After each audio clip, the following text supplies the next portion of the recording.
The medieval world, to the modern imagination, is often a place of grime and stench.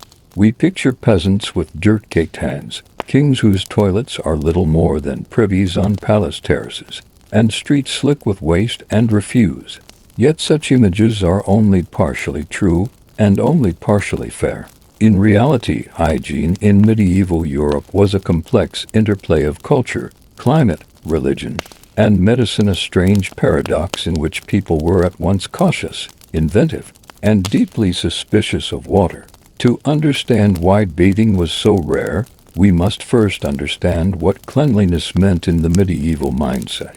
Unlike today, where soap, showers, and warm water are tools of both comfort and health, medieval people approached hygiene through a lens of balance, purity, and spiritual concern. Cleanliness was as much a moral and religious matter as a physical one. Bathing too often could be seen as indulgent, even dangerous, while failing to maintain modest hygiene could risk social censure or moral judgment. Historical records suggest that the European Middle Ages inherited both practical knowledge and caution from the ancient world. The Romans, famous for their baths and aqueducts, had created an infrastructure for public hygiene that spread across their empire. Cities like Rome, Tyre, and Pompeii were flush with bathhouses, some massive enough to host hundreds of men and women at a time.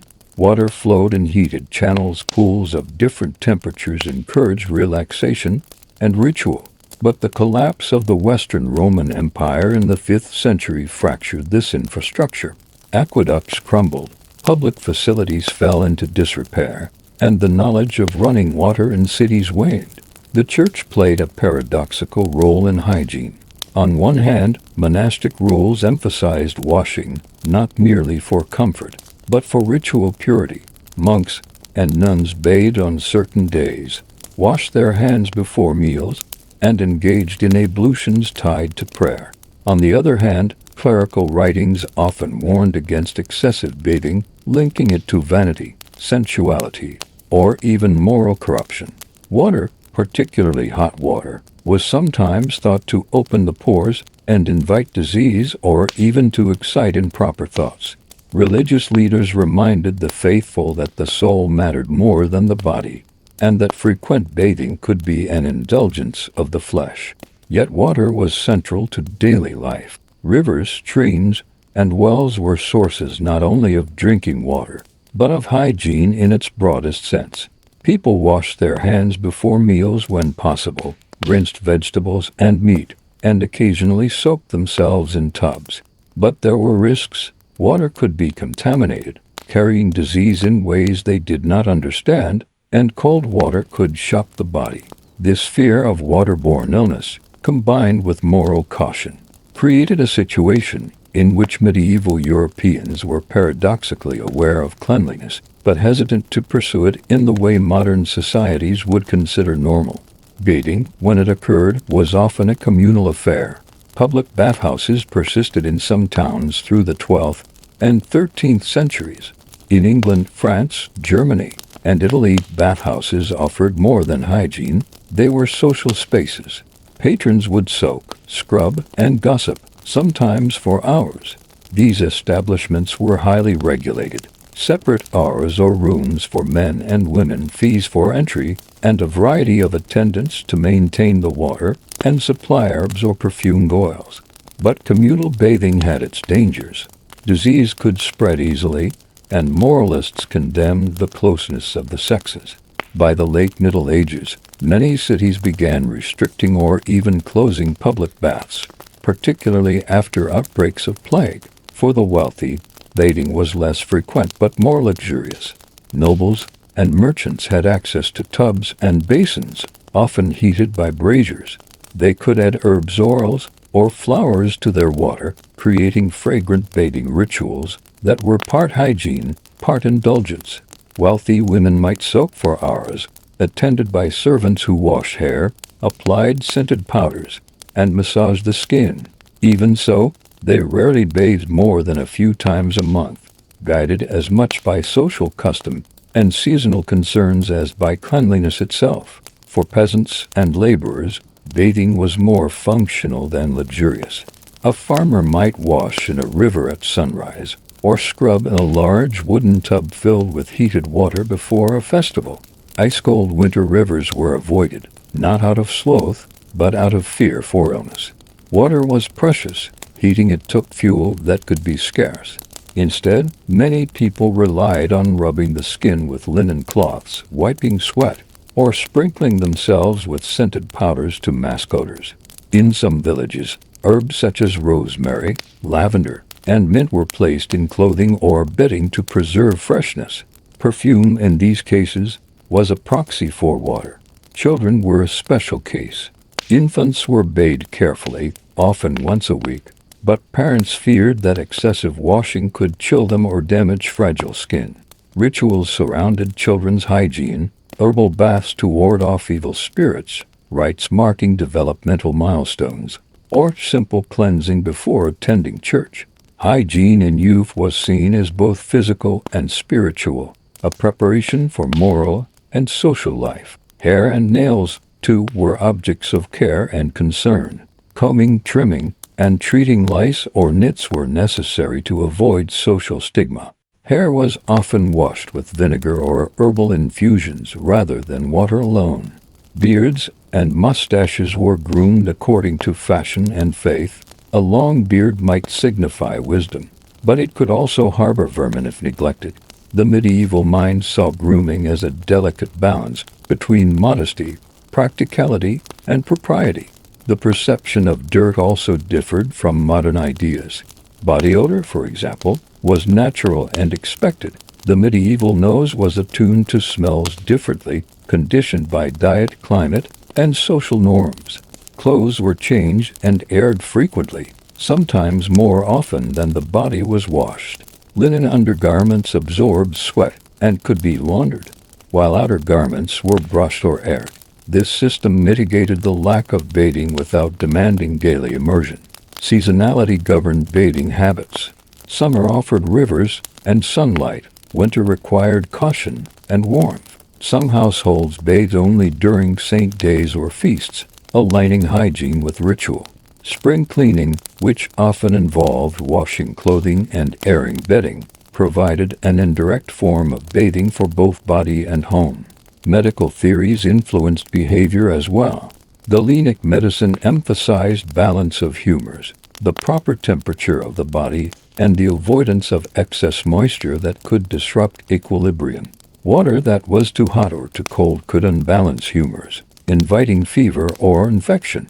Thus, moderation was key, and frequent bathing was often discouraged as dangerous.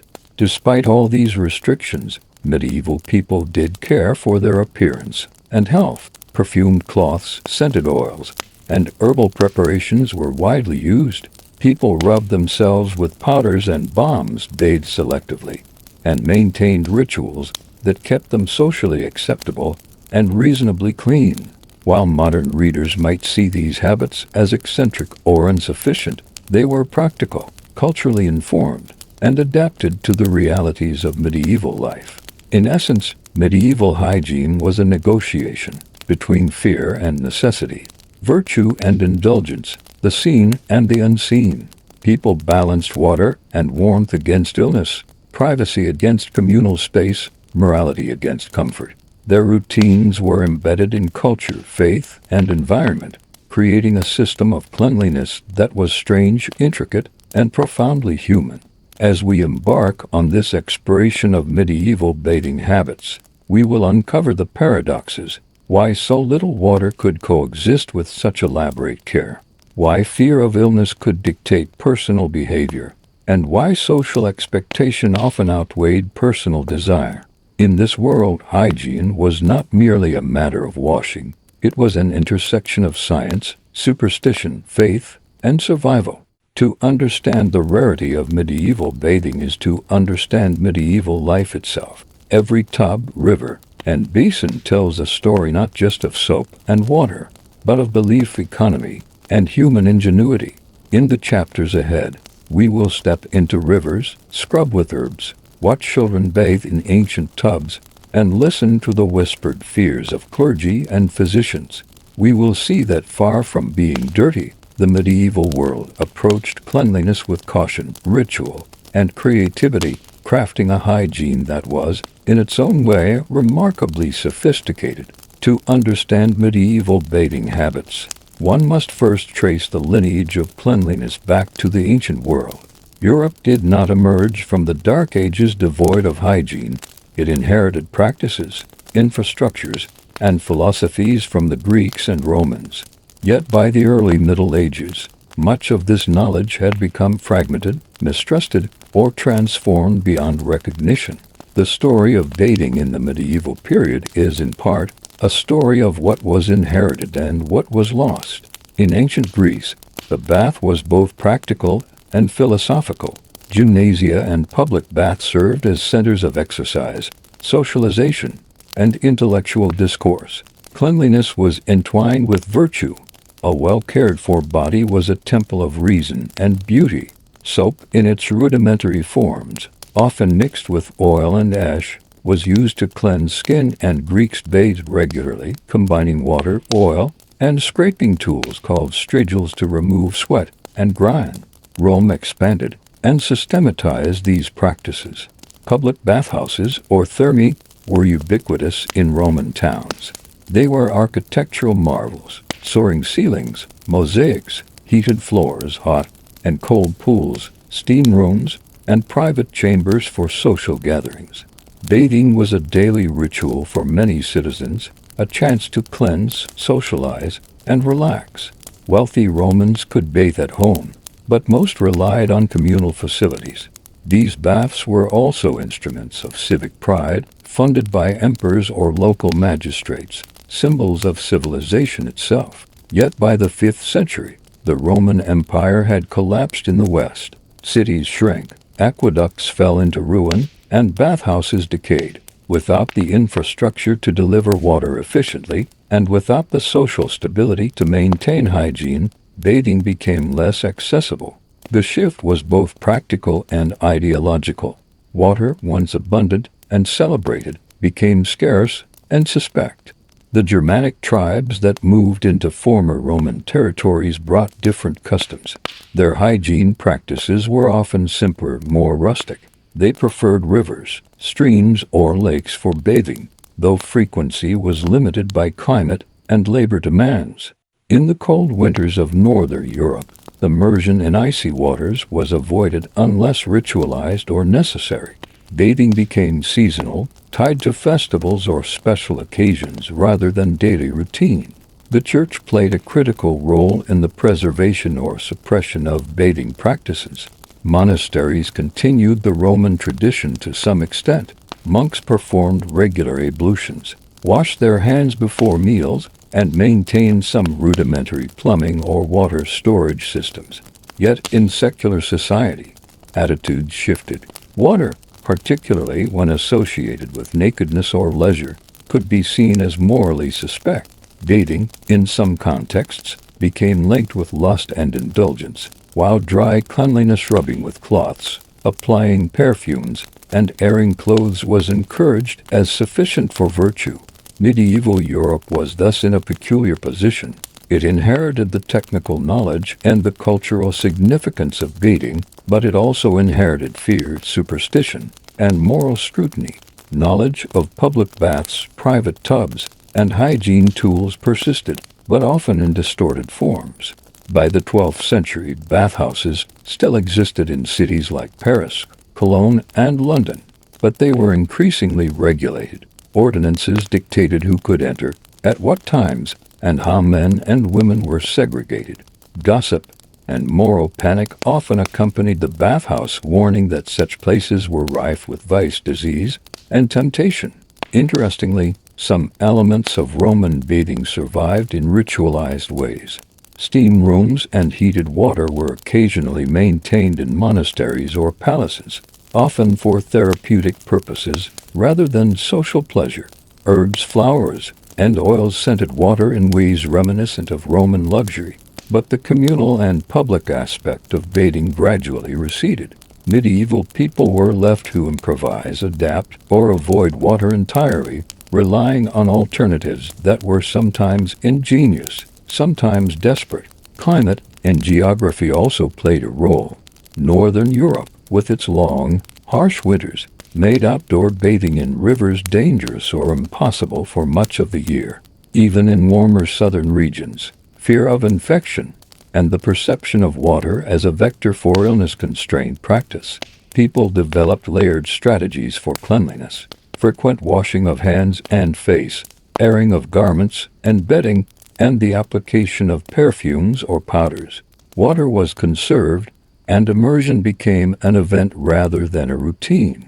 These inherited practices and subsequent adaptations created the medieval hygiene paradox. Europeans knew of the benefits of water. They had seen the luxury of Roman baths, and they were aware of social and religious expectations of cleanliness. Yet they refrained from frequent bathing, driven by fear, morality, climate, and practicality. Bathing became both a rarity and a ritual, a practice laden with meaning far beyond the simple removal of dirt. In some cities, bathhouses persisted into the 12th and 13th centuries as vital social and health spaces, but the stories surrounding them reveal growing ambivalence. Chronicles note incidents of moral scandal in bathhouses, accusations of indecency, and occasional outbreaks of disease that reinforced the suspicion of water. For the majority of people, hygiene had shifted from daily ritual to occasional necessity. A person might wash hands before meals, soak in a tub before a festival, or attend a bathhouse once a season. The rest of the time, they relied on scrubbing cloths, scented powders, and seasonal airing to maintain both social and spiritual cleanliness. Even so, the medieval mind remained fascinated by water. Rivers, fountains, and wells retained symbolic and practical importance. Water was life, danger, and magic all at once. Washing could purify, but it could also invite illness or temptation. Medieval Europeans had inherited a wealth of knowledge about baths from antiquity, but they had also inherited a culture of caution, morality, and superstition that shaped how, when, and why they bathed. Thus, the question of medieval bathing is not simply about dirt. It is about inheritance, adaptation, and the negotiation of risk, pleasure, and piety. People remembered the baths of Rome, longed for warmth, and feared disease and temptation. Their routines reflected a world in which water was scarce, morality was enforced, and the human body was both sacred and precarious. In the next chapter, we will explore the role of the Church in shaping attitudes toward water, bathing, and the body. We will see how morality, spirituality, and fear intertwined, creating rules, taboos, and rituals that influence generations. The medieval bath was not merely a matter of hygiene, it was a mirror of belief, an expression of culture, and a site where the practical, spiritual, and social concerns of the time converged. In medieval Europe, water was never merely water. It was a symbol, a tool, and at times, a source of fear. The Church, which permeated nearly every aspect of daily life, had a profound influence on how people perceived bathing. Religious doctrine, spiritual superstition, and moral authority intertwined to create a complex system in which the act of washing could signify virtue, invite sin, or even imperil the soul. Understanding this relationship between faith and water is essential to grasping why medieval people bathed so rarely. From the earliest centuries of Christendom, the body was seen as both sacred and suspect. Christianity taught that the body was God's creation, yet it was also inherently fallen, prone to sin and temptation. Washing the body could be interpreted in multiple ways. It might cleanse physical dirt, yes, but it could also arouse desire, vanity, or pride. Many clerics warned against bathing purely for pleasure, particularly when water was used to display the body publicly. Such indulgence could inflame lust, they argued, or distract the mind from prayer. Sermons sometimes equated excessive concern for cleanliness with spiritual corruption, a subtle but persistent message that to wash too often was to risk the soul. Monastic rules offer insight into this delicate balance. Monks and nuns were required to maintain personal hygiene, but within strict bounds. Ablutions, ritual washing of hands, face, and sometimes feet were tied to prayer and communal life. Monasteries often had carefully constructed lavatories and rudimentary plumbing, drawing water from wells, springs, or aqueduct remnants. Hot water, herbs, and towels might be provided, but bathing was measured, purposeful, and never indulgent. A monk who lingered in the bath for hours would not only violate schedule but could be accused of succumbing to vanity or temptation. Cleanliness was spiritual as well as practical, and its practice was codified, supervised, and moralized. For the laity, however, the Church's influence often discouraged regular bathing. Sermons and moral tracts warned that frequent immersion could weaken the body, invite illness, or provoke lustful thoughts.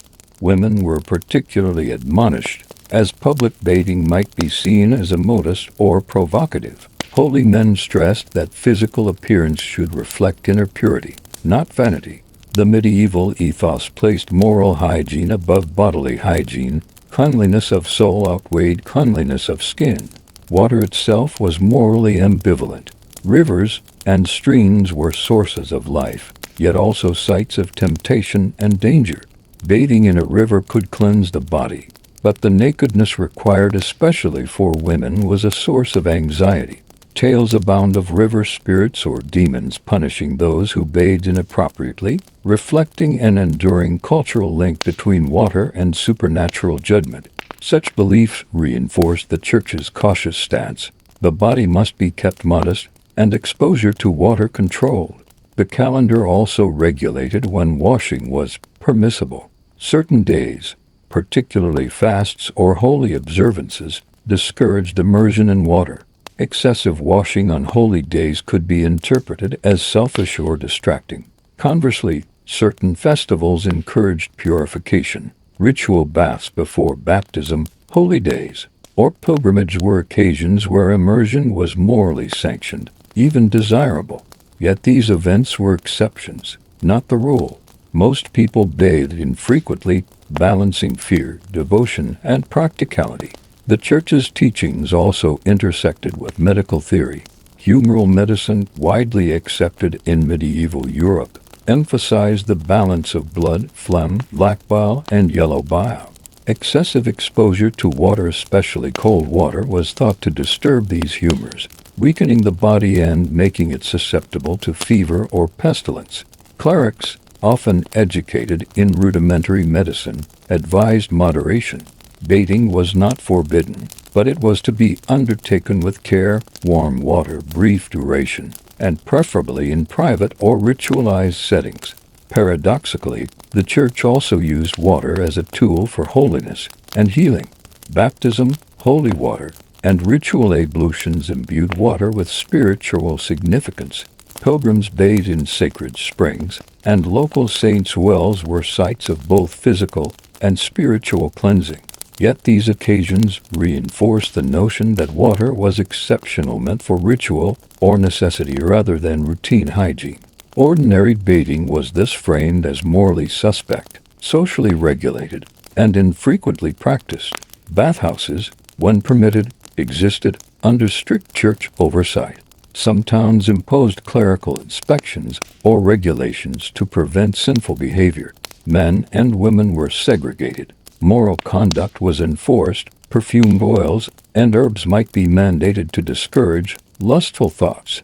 The Church sought to control not just the body, but the social and spiritual implications of washing. In this way, medieval hygiene was inseparable from religious authority. Water could save or endanger, cleanse or corrupt, depending on how it was used. Despite these restrictions, the Church did not ignore practical cleanliness entirely.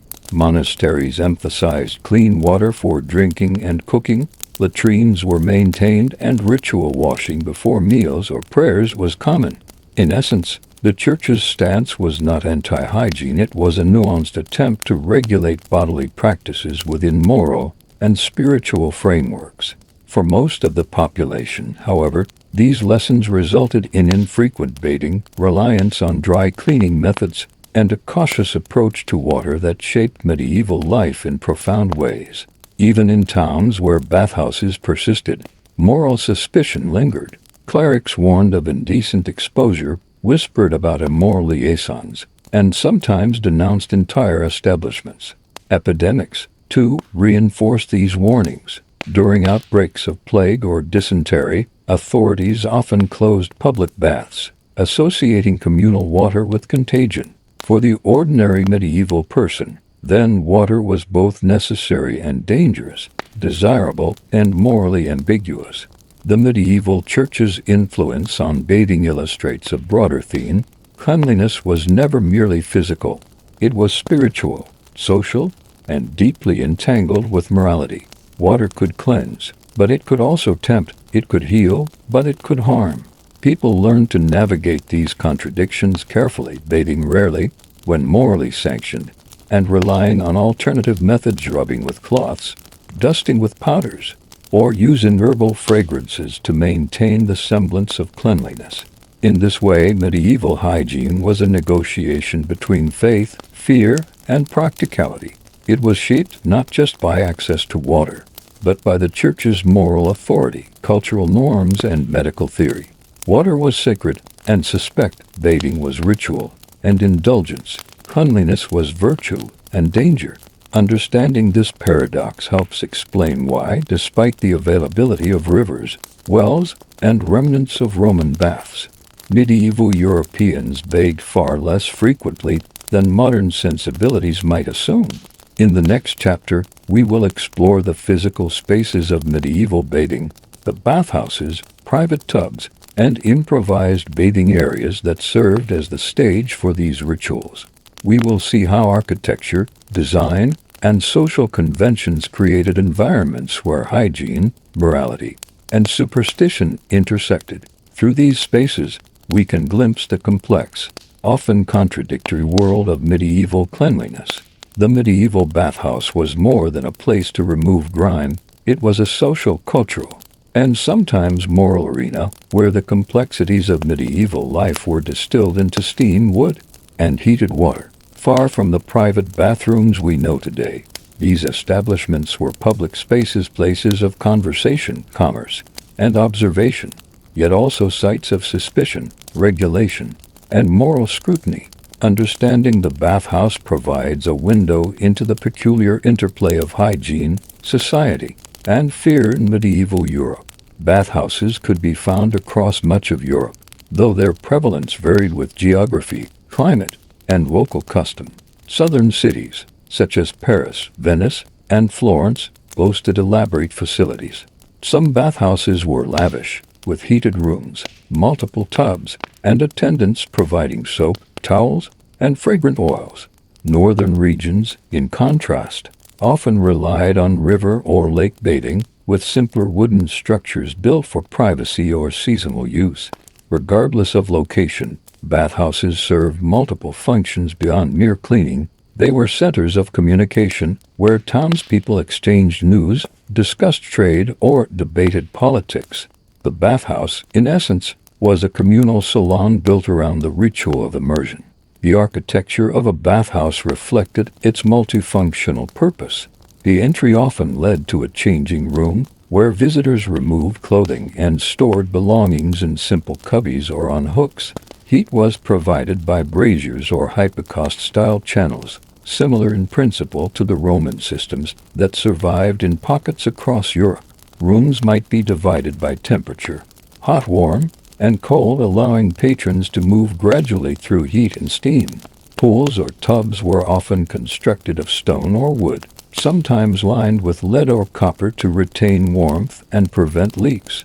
The design was functional, yet it carried aesthetic and symbolic elements. Mosaics, carved beams, and decorative tiles hinted at luxury, civility, and in some cases, moral propriety. Attendants played a crucial role in the medieval bathhouse. They were responsible for maintaining water temperature, ensuring the tubs were clean or at least clean enough by contemporary standards, and providing herbs, oils, or other aromatic treatments. In wealthier establishments, attendants might wash hair, rub down the body with scented cloths, or scrubbed skin with rudimentary soap. In smaller towns or villages, attendants might simply stoke fires and refill tubs, leaving patrons to manage their own hygiene. The presence of attendants allowed the bathhouse to operate efficiently, but it also created opportunities for surveillance. Moral, social, and even religious oversight could be subtly enforced. Bathhouses were highly regulated, both formally and informally. Town ordinances often dictated hours of operation, segregated spaces for men and women, and limits on the number of people in a room. Moral authorities, priests, local magistrates, and even visiting bishops monitored these establishments for signs of impropriety. Tales of illicit encounters in bathhouses were common in chronicles, providing moralistic warnings about lust, sin, and the dangers of public nudity. Despite these warnings, bathhouses continued to flourish, suggesting that their social and hygienic functions outweighed the risks, or at least the perception of risk. The communal nature of bathing also reflected social hierarchies. Wealthier patrons could pay for private rooms or exclusive hours, while commoners shared space with dozens of neighbors.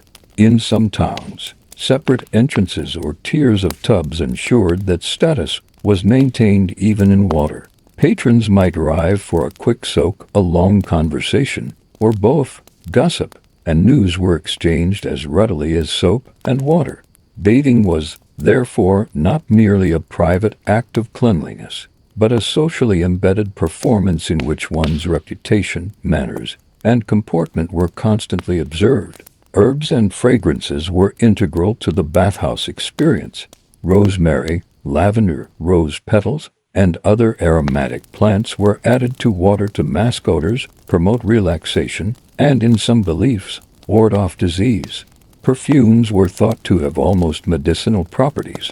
They could purify the air, counteract miasmas, and soothe the humors. These additions were not purely decorative. They were part of a carefully calibrated system of hygiene, belief, and therapy, bridging the physical and the spiritual. Despite their sophistication, bathhouses were not without risk. Communal water created ideal conditions for the spread of disease. Plague, dysentery, and other illnesses could move swiftly through a crowded bathhouse, and outbreaks were sometimes blamed on the very act of communal bathing. In response, some towns closed their facilities during epidemics, while others imposed stricter regulations, such as limiting the number of patrons or requiring purification rituals. The tension between the benefits of cleanliness and the perceived dangers of disease was a recurring theme in medieval hygiene. Bathing habits were also tied to ritual and calendar. Certain holy days, festivals, or seasonal events encouraged or even mandated bathing. Pilgrimages, weddings, and major religious observances were occasions when a soak in the tub or river was not merely advisable but morally and socially expected. Conversely, times of fasting or penance might discourage bathing, reinforcing the perception that washing could be indulgent, distracting, or morally ambiguous. Women's experience of the bathhouse was particularly constrained. Modesty, propriety, and moral surveillance shaped how women accessed public bathing spaces. Segregation was enforced rigorously, and gossip about female impropriety could carry significant social consequences. Women often bathed in private spaces when possible, using small wooden tubs or temporary arrangements within the household. Herbs, cloths, and aromatic powders were employed not only for cleanliness, but for discretion, masking odors, and maintaining modesty when immersion in water was unavoidable. Children and the elderly also faced unique bathing routines. Infants were bathed with great care, often in herbal water, to prevent illness or spiritual contamination. Older adults might limit bathing to reduce risk of chills or humoral imbalance. For all ages, the bathhouse represented a controlled environment in which cleansing, safety, and social propriety intersected. In essence, the medieval bathhouse was a microcosm of society. It combined hygiene, ritual, social interaction, moral observation, and practical engineering into a single space. Water was not merely a tool for cleaning the body. It was a medium through which culture, belief, and social order were enacted. Patrons entered seeking cleanliness, yet they encountered rules, hierarchies, and expectations that extended far beyond the surface of the skin. Understanding the bathhouse helps explain why medieval Europeans bathed as they did, infrequently, cautiously, and often with elaborate substitutes, such as perfumes, cloths, and herbs. Water was a precious resource, a moral symbol, and a potential danger. The bathhouse embodied all these aspects, serving as a carefully controlled arena where the paradoxes of medieval hygiene were made manifest. In the next chapter, we will examine the frequency and practicality of bathing in medieval life. We will see how often people actually immersed themselves, when and why they chose to do so, and how daily life, labor, and seasonal concerns dictated hygiene practices across classes and regions. Despite the sophistication of some bathhouses and the occasional luxury of private tubs, medieval Europeans bathed far less frequently than modern readers might expect. For most people, daily or even weekly immersion in water was unusual, not because they were lazy or ignorant, but because practical, cultural, and moral considerations combined to make bathing a rare and deliberate act. Understanding frequency requires examining the realities of daily life, the availability of water, seasonal constraints, and social customs that govern hygiene. For the peasantry, life was dominated by labor. Fields had to be plowed, animals tended, and houses maintained, often with little respite from harsh weather. Water, when available, was primarily for drinking, cooking, and laundering garments. Heating water was labor-intensive, requiring firewood and careful management of temperature.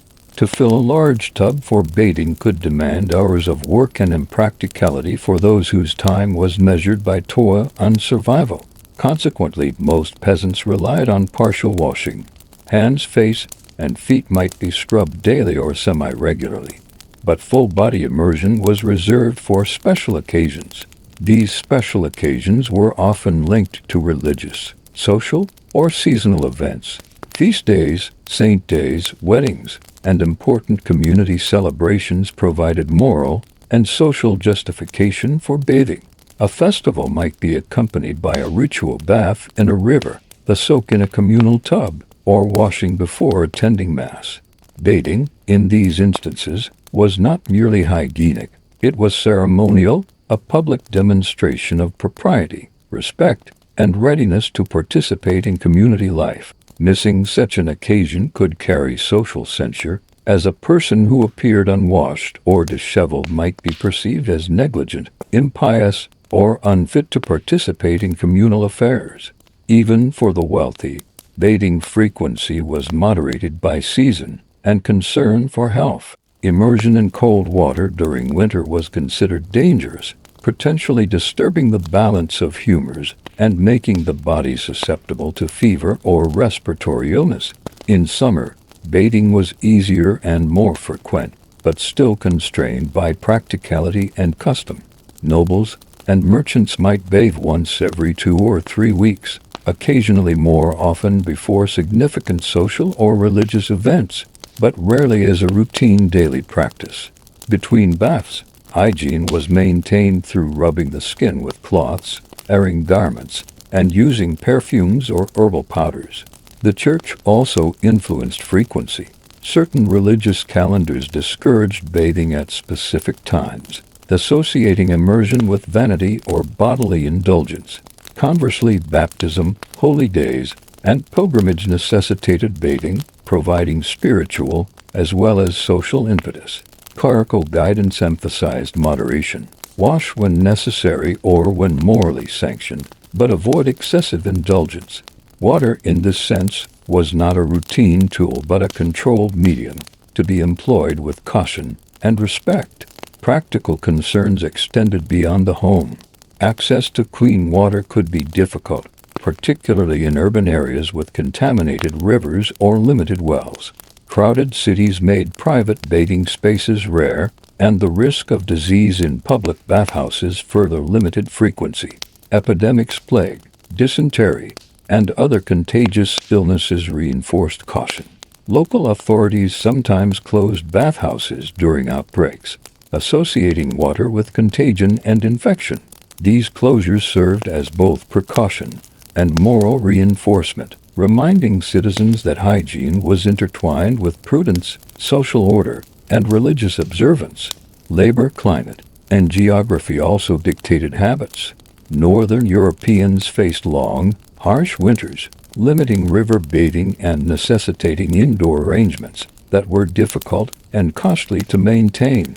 Southern Europeans, while enjoying milder winters, contended with communal norms and moral oversight that shaped when and how bathing occurred. Across regions, immersion was often episodic, aligned with festivals, social gatherings, or individual necessity rather than a habitual routine. The human body itself became a measure of practicality. People accepted the presence of natural odors, sweat, and soil as inevitable. Clothing was a primary buffer. Linen undergarments absorbed sweat, garments were brushed or aired, and perfumes were employed to manage scent. Partial washing hands, face, and feet provided a minimal standard of hygiene without the labor, risk, or moral concern associated with full immersion. This compromise exemplified medieval practicality. Cleanliness, yes, but mediated by the constraints of environment, society, and belief. Even when full bathing occurred, it was a deliberate, time-consuming process. Water had to be heated, herbs prepared, tubs filled, and garments removed with care to maintain modesty. A bath might last several hours for those who could afford it, including washing, rinsing, perfuming, and dressing. For laborers, it was typically much shorter, a quick soak or splash, followed by immediate drying to prevent chills. The variation in duration and frequency highlights the diversity of medieval hygiene. It was not uniform, but adapted to class, location, climate, and circumstance.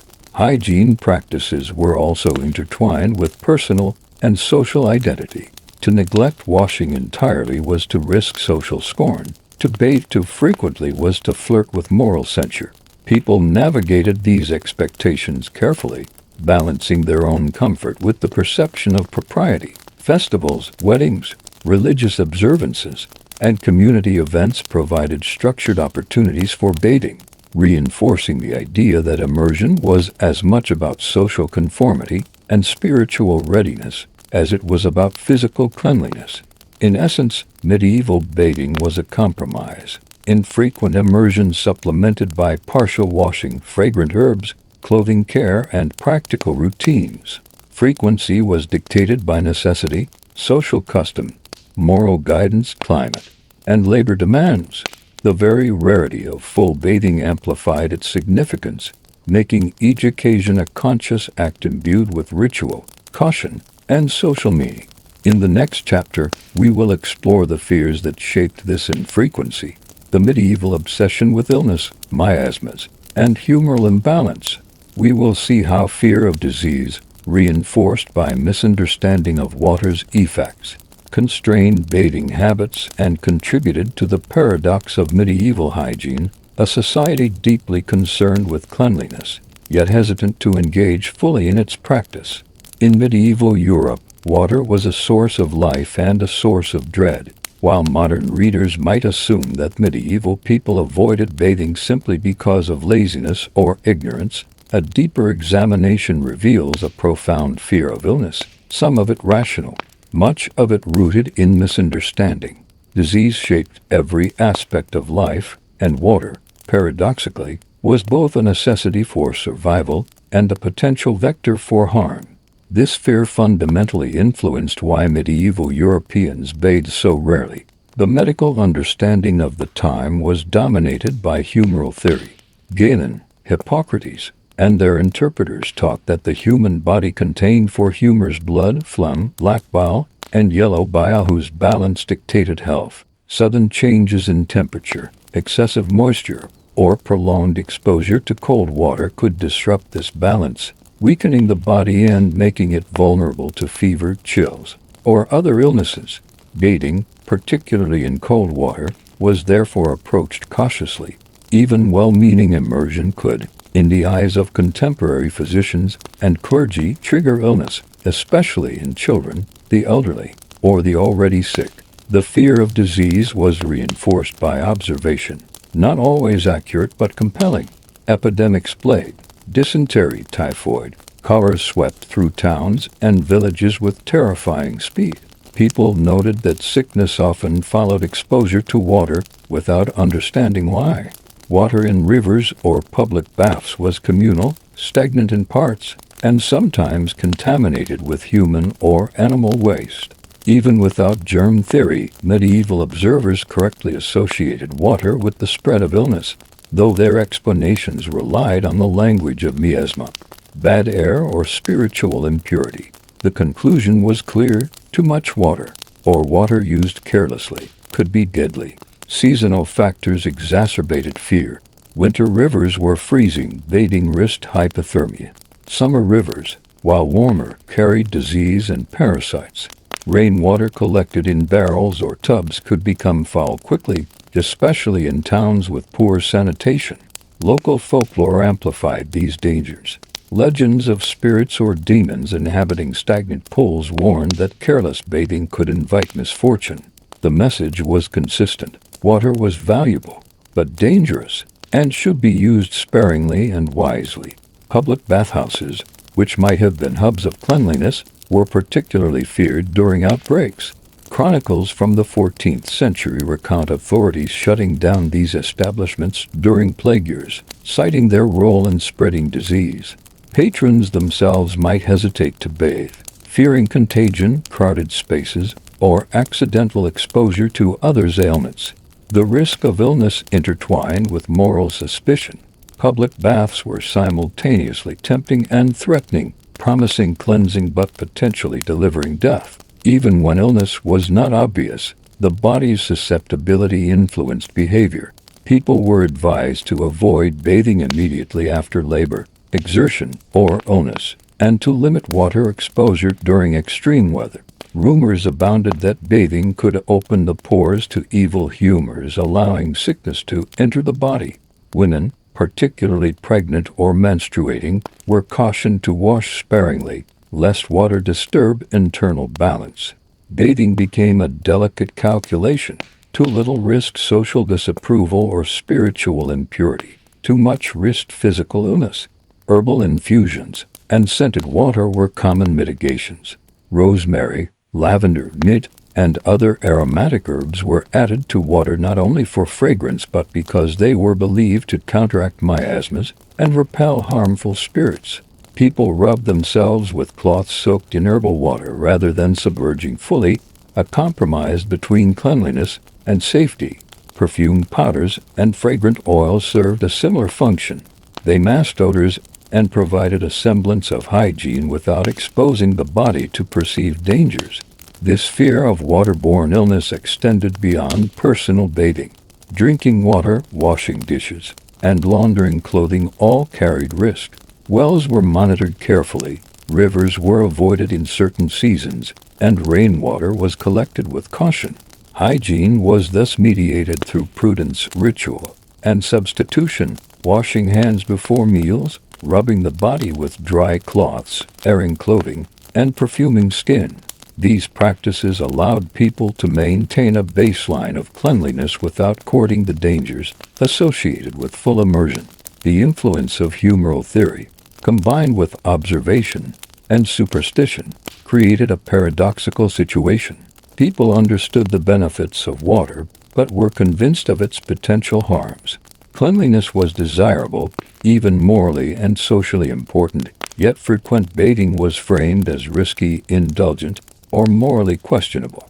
Society adapted through compromise, partial washing, scented herbs, and careful selection of bathing occasions. The fear of waterborne illness did not eliminate hygiene, it reshaped it, embedding caution into every act of cleanliness. Even in the wealthiest households, fear constrained bathing. Nobles might have heated baths and attendants, but they followed guidelines to avoid shocking the body, overexposing themselves, or weakening the humors. Public bathhouses provided the luxury of water, but users still approached cautiously, balancing comfort, appearance, and health against risk. Children, the elderly, and the infirm were bathed only when necessary or spiritually sanctioned, reflecting a pervasive culture of prudence. In short, the rarity of medieval bathing was not a reflection of ignorance or negligence, but a rational response to perceived threats. Illness was omnipresent, water was potentially dangerous, and medical theory reinforced caution. People developed alternative methods: dry cleaning, herbal infusions, perfumed powders to maintain hygiene while minimizing risk. Bathing became an event, a carefully planned and morally sanctioned act, rather than a daily routine. In the next chapter, we will explore the tools of hygiene, soaps, herbs, and perfumes that medieval Europeans employed to maintain cleanliness in the face of these fears. We will see how substitutes for water became essential to daily life, blending practicality, tradition, and belief into an intricate system of personal care. Given the pervasive fear of water and its potential to bring illness, medieval Europeans developed alternative methods for maintaining hygiene that relied less on immersion and more on rubbing, scent, and purification through herbs and powders. Soap, though available, was often expensive or rudimentary, while herbs and perfumes became essential tools in the medieval approach to cleanliness. In many ways, these alternatives were more than substitutes. They were a sophisticated system blending practicality, medicinal knowledge, and cultural expectations. Soap, in its early forms, was known across Europe but far from universal. Hard, solid soap as we recognize it today was rare, typically made from animal fats mixed with wood ash.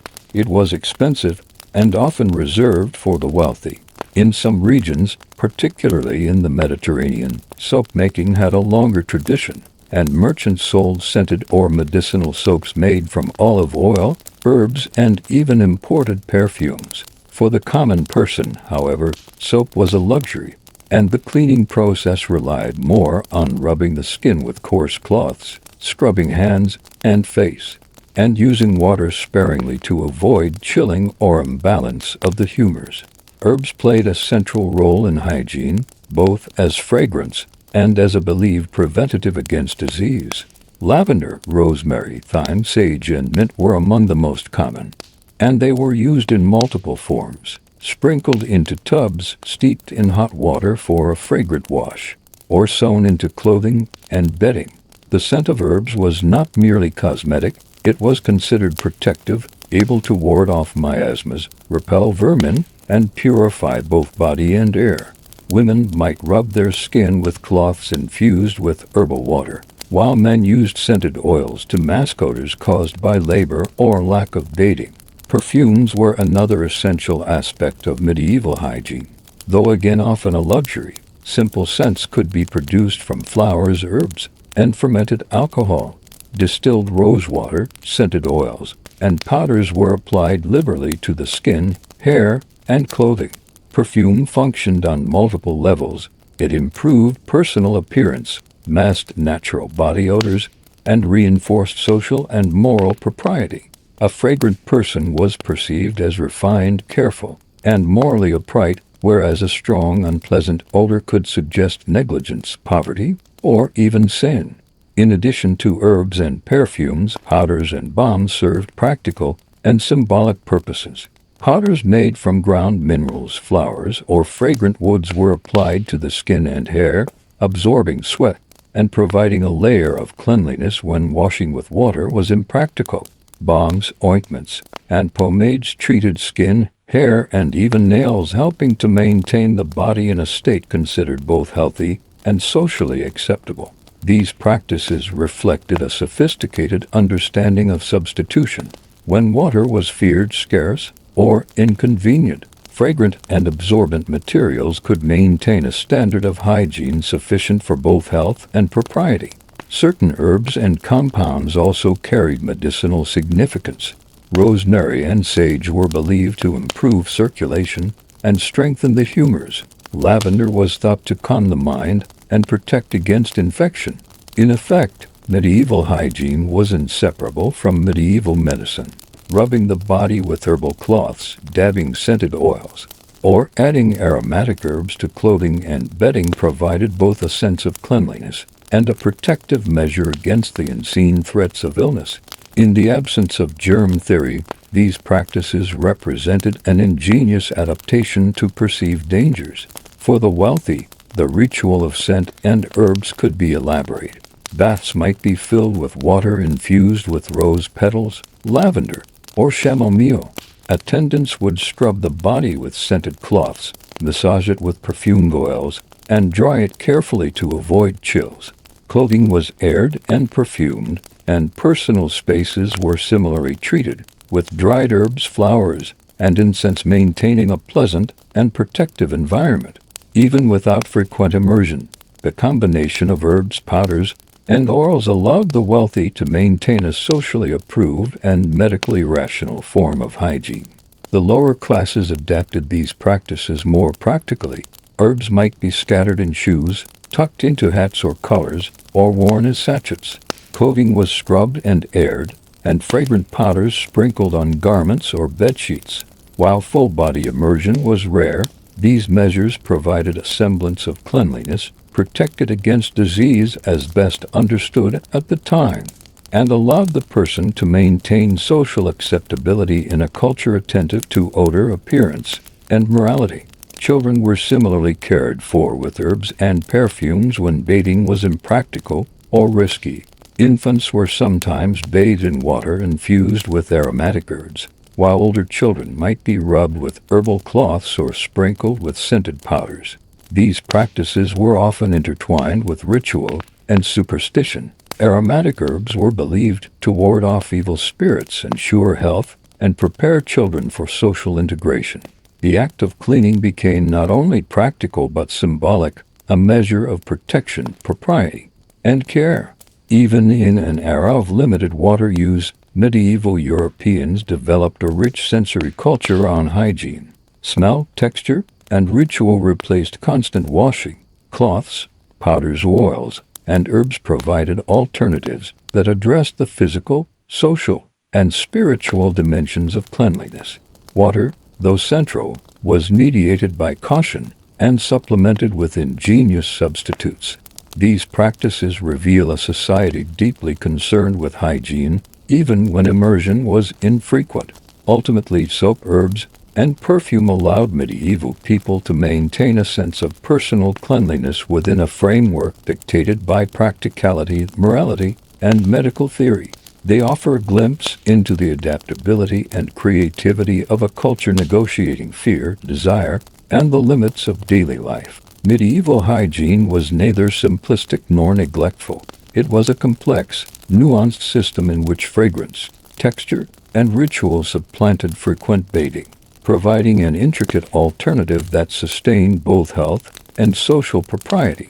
In the next chapter, we will explore the differences in hygiene between the nobility and the peasantry, examining how wealth, resources, and social expectations influenced bathing practices and the use of herbs, perfumes, and other hygiene tools. Hygiene in medieval Europe was not uniform. It varied widely depending on wealth, occupation, and social status. Access to water, soap, herbs, and bathhouses depended largely on class, and bathing routines reflected both practicality and social expectation. While nobles and wealthy merchants could indulge in luxury, the peasantry and laborers adapted more frugal, practical approaches to cleanliness. Examining these differences sheds light on how social hierarchy shaped daily life and how the act of bathing became a marker of status as much as of health. For the nobility, hygiene was closely tied to comfort, appearance, and social display. Palaces and manors often had private baths, large wooden tubs or stone basins heated with braziers. Attendants were available to draw water, scrub and massage the body, and apply scented oils or powders. Bathing could last hours, combining cleanliness with relaxation and ritual. Nobles might bathe before meals, after hunting, or before attending court, ensuring that their appearance, scent, and perceived refinement reflected their social position. The wealthy also had the means to supplement bathing with herbs, perfumes, and linen clothing that absorbed sweat and odors. Clothing was aired and laundered frequently, with scented sachets or powders used to maintain freshness. Personal hygiene, therefore, became a sophisticated performance, a demonstration of wealth, discipline, and moral propriety. A noble who neglected cleanliness risked social censure, as smell and appearance signaled status, virtue, and care. In effect, bathing and hygiene were intertwined with social reputation.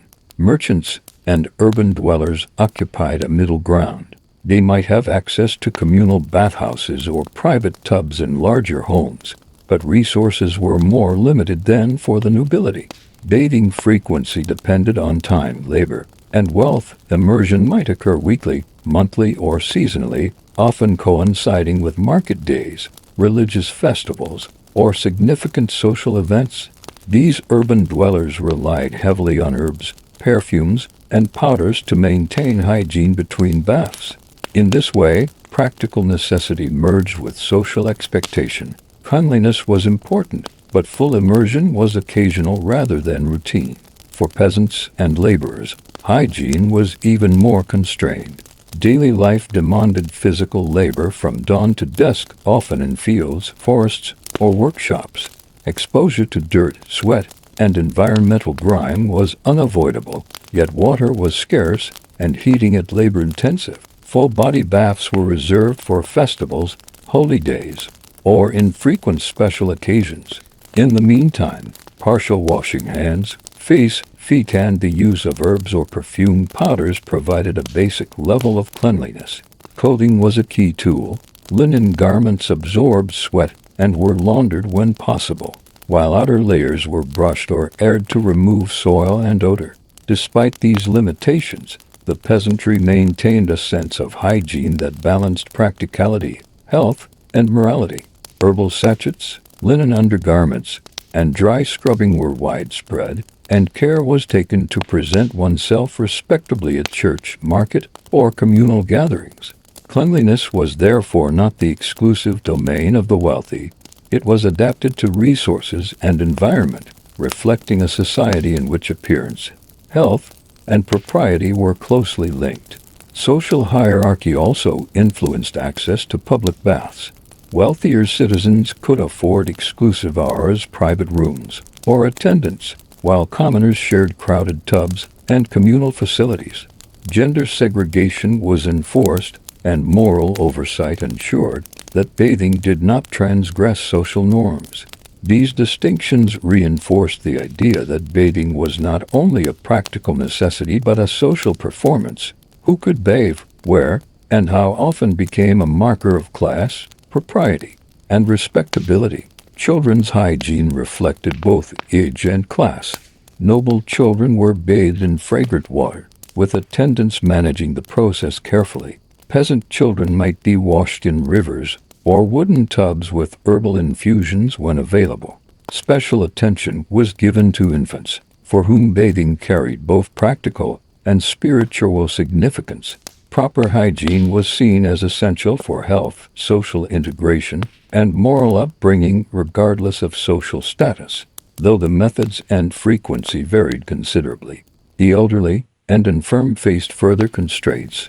Full bathing was often discouraged due to the perceived risk of chills or humoral imbalance. Instead, partial washing, cloth rubbing, and herbal treatments were employed. Class again influenced resources. Wealthier households could provide warmth, attendance, and aromatic preparations, while poorer individuals relied on simpler, improvised methods.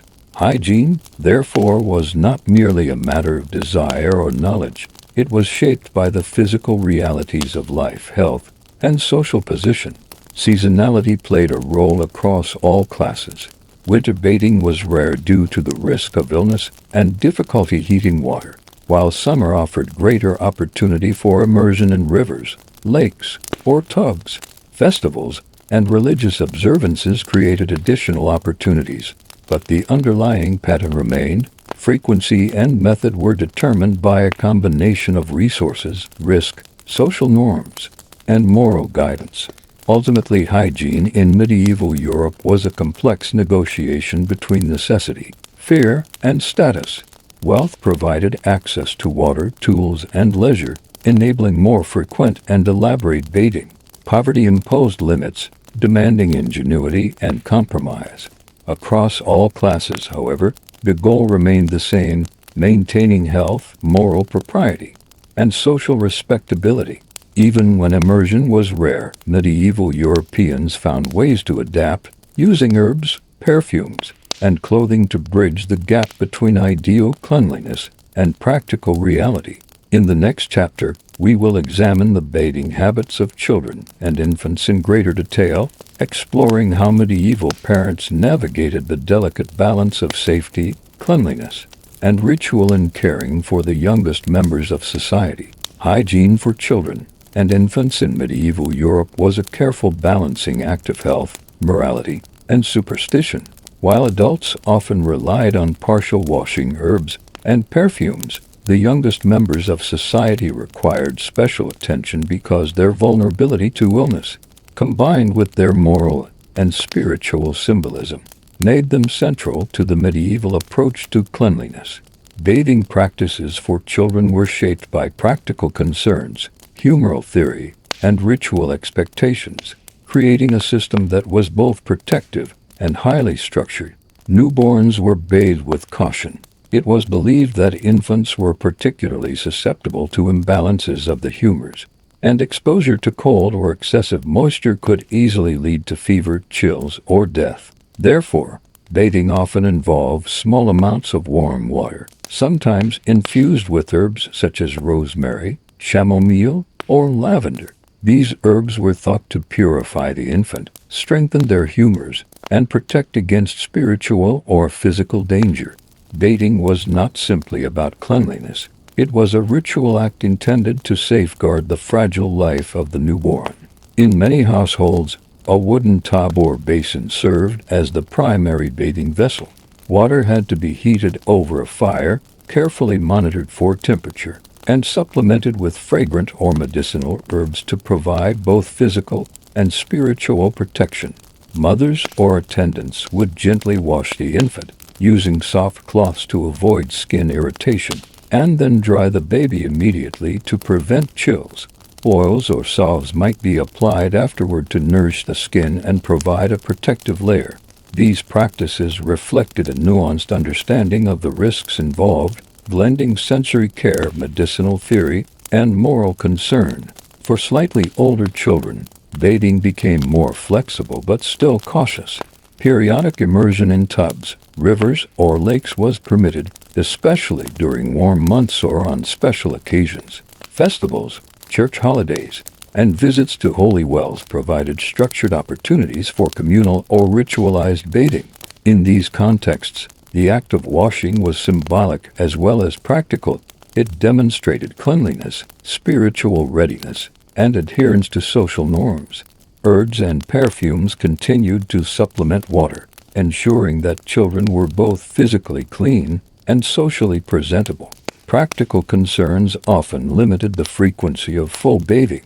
Families had to allocate time, fuel, and water for washing, and the physical demands of heating large quantities of water were substantial. Consequently, partial washing hands, face, and feet was routine, while full-body immersion remained occasional. Clothing was also a crucial component of hygiene for children. Linen garments absorbed sweat, could be laundered more easily than outer layers, and were often scented with herbs to maintain a semblance of cleanliness between baths. Religious and moral considerations further influenced bathing routines. Some parents believed that unclean water or excessive bathing could disturb the humors or invite spiritual impurity. Baptism, a central Christian rite, was itself a form of ritualized immersion, emphasizing the symbolic importance of water in the spiritual life of the child. Other ceremonies, such as First Communion preparation or Saints' Day observances, might include washing to signify purity and readiness for communal participation. Bathing was therefore intertwined with both physical and moral development. Superstition also played a role. Some families believed that herbal infusions could protect children from evil spirits, fever, or contagion. Rosemary and sage, for instance, were thought to strengthen the body and ward off unseen dangers. Bathing practices could thus blend sensory experience, medicinal theory, and spiritual protection, creating a complex hygiene ritual tailored to the needs and vulnerabilities of the child. Gender influenced bathing as well. Female children, like adult women, were monitored for modesty, and private washing was emphasized whenever possible. Boys might have more access to public or communal spaces, but they too were subject to moral oversight. Parents balanced the need for cleanliness with the risk of exposure to illness or moral corruption, reflecting the broader societal ambivalence toward bathing. The elderly also influenced child hygiene practices, passing down traditional methods that combined herbs, scented powders, and cloth rubbing. Oral instruction guided parents on the proper temperature of water, the use of protective herbs, and the timing of bathing to align with seasons, festivals, and religious observances. Knowledge was transmitted through both practice and proverb, creating a culturally embedded system of child care that blended pragmatism, medicine, and ritual. Bathing infants and children also reinforced social distinctions. Wealthier families could afford private tubs, attendants, and fragrant oils, ensuring frequent and carefully managed washing. Poorer families relied on rivers, improvised basins, and simple herbal preparations. In both cases, hygiene was guided by necessity, health considerations, and social expectation, but resources dictated the complexity, frequency, and luxury of care. Ultimately, medieval child hygiene demonstrates the careful negotiation of risk, practicality, and morality. Full bathing was rare and controlled, partial washing and aromatic substitutes were routine, and ritual significance pervaded every act of cleansing. Parents sought to protect both the body and the soul, understanding that water could heal or harm, purify or endanger. Through these practices, children were integrated into a culture of moderated cleanliness, where safety, propriety, and spiritual readiness governed the use of water. In the next chapter, we will examine how seasonal and environmental factors influenced medieval bathing practices, exploring the ways that climate, weather, and geographic location shaped the frequency, method, and social perception of hygiene. Bathing in medieval Europe was not only shaped by social, moral, and medical considerations, but also profoundly influenced by the natural world. Climate, weather, and geographic conditions dictated when and how people could wash, and these environmental factors interacted with the cultural and practical constraints already described. Seasonal rhythms determined access to rivers, the feasibility of heating water, and the timing of communal bathing, making cleanliness a matter of adaptation as much as choice. Winter posed the greatest challenges. In northern and central Europe, freezing temperatures made river or lake bathing hazardous, if not impossible. Outdoor bathing during the cold months risked hypothermia, illness, and humoral imbalance, according to prevailing medical theory. Even in homes with tubs, heating sufficient water for a full body soak required considerable fuel and labor. Cold water was believed to shock the system, weaken the body, and open the pores to disease. Consequently, winter bathing was minimal, often limited to quick washes of hands, face, and feet, with herbs and powders supplementing immersion. Spring and summer offered greater opportunities. Warmer weather made river bathing more feasible, and long daylight hours facilitated the labor-intensive process of heating water for tubs.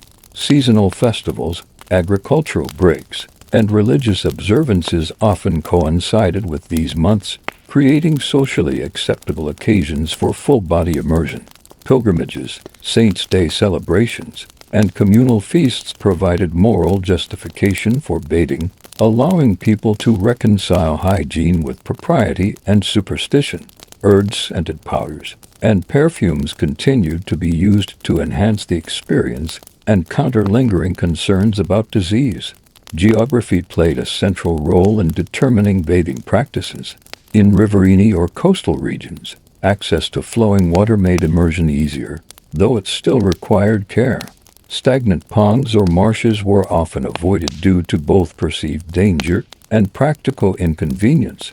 Mountainous areas presented challenges of cold water and difficult access, while flat, agricultural regions provided rivers, but exposed bathers to winds, mud, and agricultural runoff. Urban environments added complexity. Wells and cisterns supplied drinking water but were often too limited or contaminated for regular bathing, forcing city dwellers to rely on public bathhouses or seasonal immersion in rivers and streams.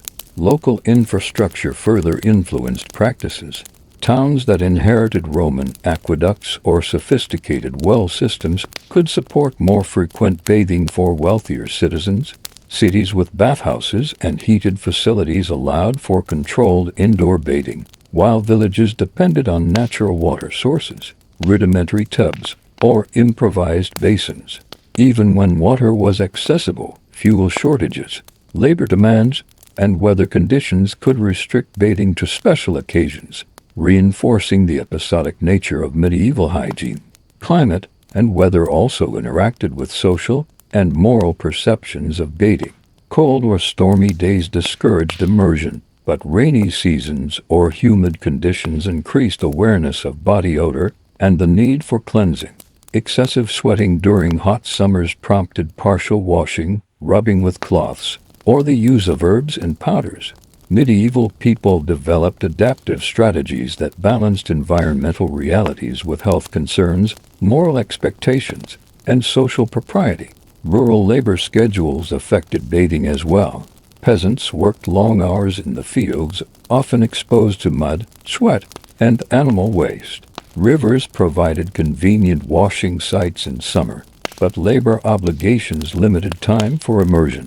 Full-body baths were typically aligned with festivals, holy days, or market days, when work demands allowed for both the physical act of bathing and the social or ritual justification for it. Between these occasions, partial washing and aromatic substitutes were sufficient to maintain hygiene and social acceptability. The environment also shaped bathing technology. Wooden tubs, clay basins, and stone vessels were designed to hold heated water for as long as possible. Firewood was precious, so families heated water efficiently, sometimes reusing it between household members. Herbs, perfumes, and powders supplemented water to prolong the perception of cleanliness. Even architectural features, such as small bathhouses or heated rooms in castles, were adapted to climate, sheltered from wind, insulated against cold, and oriented for maximum efficiency of labor and heat. Seasonal bathing patterns also reinforced social customs. Festivals, religious observances, and community gatherings often coincided with warmer months, creating socially sanctioned opportunities for immersion. These occasions were carefully timed to align with environmental feasibility, moral guidance, and communal expectation.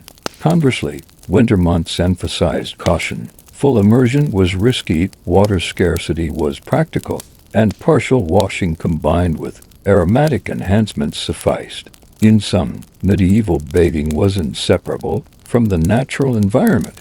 Seasonal rhythms dictated frequency, geographic conditions determined feasibility, and climate influenced both method and timing. People adapted creatively, using herbs, perfumes, clothing care, and partial washing to maintain hygiene when water was scarce, cold, or risky. Cleanliness in medieval Europe was a careful negotiation between body, environment, and society, a ritualized balance shaped as much by rivers, weather, and seasons as by morality, superstition, and medical theory. In the next chapter, we will explore the role of clothing in medieval hygiene, examining how garments, underlayers, and fabrics contributed to cleanliness, odor control, and social propriety when bathing was infrequent. In medieval Europe, clothing played a central role in personal hygiene. particularly because full-bodied bathing was infrequent and often impractical. Garments were more than mere coverings. They were a functional barrier between the body and environmental dirt, a means to absorb sweat, and a tool for managing odor and health. Understanding how medieval people used clothing as a component of hygiene provides insight into how they maintained cleanliness in a world where water was scarce, seasonal, and sometimes feared. Linen, wool, and hemp were the primary materials for clothing, each serving distinct hygienic functions. Linen, a soft and breathable fabric, was the favored material for undergarments. Shirts, shifts, chemises, and underpants made of linen absorbed sweat and body oils, preventing these substances from transferring to outer layers. Linen could be laundered more easily than wool or leather, and its capacity to wick moisture made it essential for maintaining a baseline of cleanliness between baths. For women, shifts were worn under gowns and kirtles. For men, linen shirts were worn beneath tunics or doublets. These layers helped regulate body temperature, reduce direct exposure to dirt, and provide a washable intermediary between skin and clothing. Outer garments, often made of wool, were less frequently cleaned but served an equally important hygienic purpose. Wool was durable, insulating, and naturally resistant to odor and dirt. Cloaks, robes, and overcoats protected the body from environmental contaminants, while also serving as a barrier between the skin and dust, smoke, or animal contact. Wool could be brushed, aired, or lightly shaken to remove dirt and pests. In some cases, herbs or fragrance sachets were tucked into outer layers to maintain pleasant scent and deter insects, compensating for infrequent washing. Clothing hygiene extended beyond the fabric itself to the use of layers and rotation. Wealthier individuals often possessed multiple sets of linen undergarments, allowing one to be worn while another was laundered or aired. Even for peasants, garments were rotated to maximize cleanliness with minimal laundering. Hanging clothes in sunlight, shaking them to remove dust, and spreading them on clean surfaces were common practices. These methods helped maintain a level of personal hygiene without requiring frequent water immersion. Perfumes and herbal sachets complemented clothing hygiene. Lavender, rosemary, mint, and other aromatic plants were sewn into collars, cuffs, and seams, or carried in small pouches. These scents masked natural body odor, provided a sense of freshness, and, according to contemporary belief, offered protection against disease and evil spirits.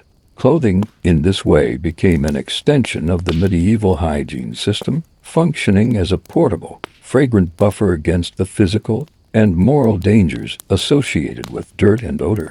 Footwear was another key component of hygienic practice. Shoes and boots, often made of leather, protected the feet from dirt, mud, and pests. Socks or wraps, typically linen or wool, absorbed sweat and could be changed or aired to prevent odor and infection. In wealthier households, foot coverings were laundered or replaced more frequently. Among peasants, care involved shaking, airing, or light brushing to maintain comfort and health. The interplay of clothing and hygiene extended from head to toe, illustrating a comprehensive system that compensated for infrequent bathing. Headwear and hair coverings also contributed to cleanliness. Caps, hoods, and veils protected hair from dust and debris, while head coverings for women preserved modesty and reduced exposure to environmental dirt. Hair itself was washed periodically, often with herbal infusions rather than plain water, and brushed or combed to remove lice or tangles. These practices highlight the medieval awareness of the body's vulnerabilities and the strategic use of textiles to manage hygiene. Clothing hygiene was also socially codified. Appearance, odor, and garment maintenance reflected moral standing, social status, and respectability. A clean shift or well-aired cloak signaled diligence and care, while soiled or malodorous garments suggested negligence, poverty, or moral laxity. These norms were enforced both formally through guild rules, ordinances, or clerical instruction, and informally through social observation and gossip. Maintaining garment hygiene was therefore not just practical, but essential for social acceptance.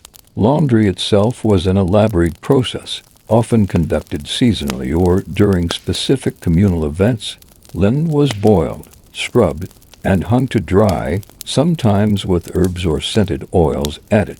Wool was brushed and aired rather than soaked, reflecting both material properties and caution against water exposure. Peasants, lacking sophisticated facilities, relied on rivers, hand-washing, or rudimentary tubs, while wealthier households could afford heated rooms, tubs, and attendants. Regardless of class, clothing served as a primary hygiene tool in a society where full-bodied bathing was sporadic.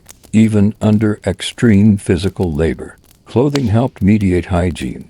Peasants working in fields, forests, or workshops relied on durable garments to protect skin from dirt, sun, and injury.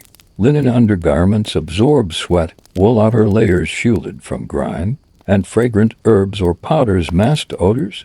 Clothing became an essential, wearable component of medieval hygiene, a substitute for the frequent baths that feared labor and environmental constraints rendered impractical.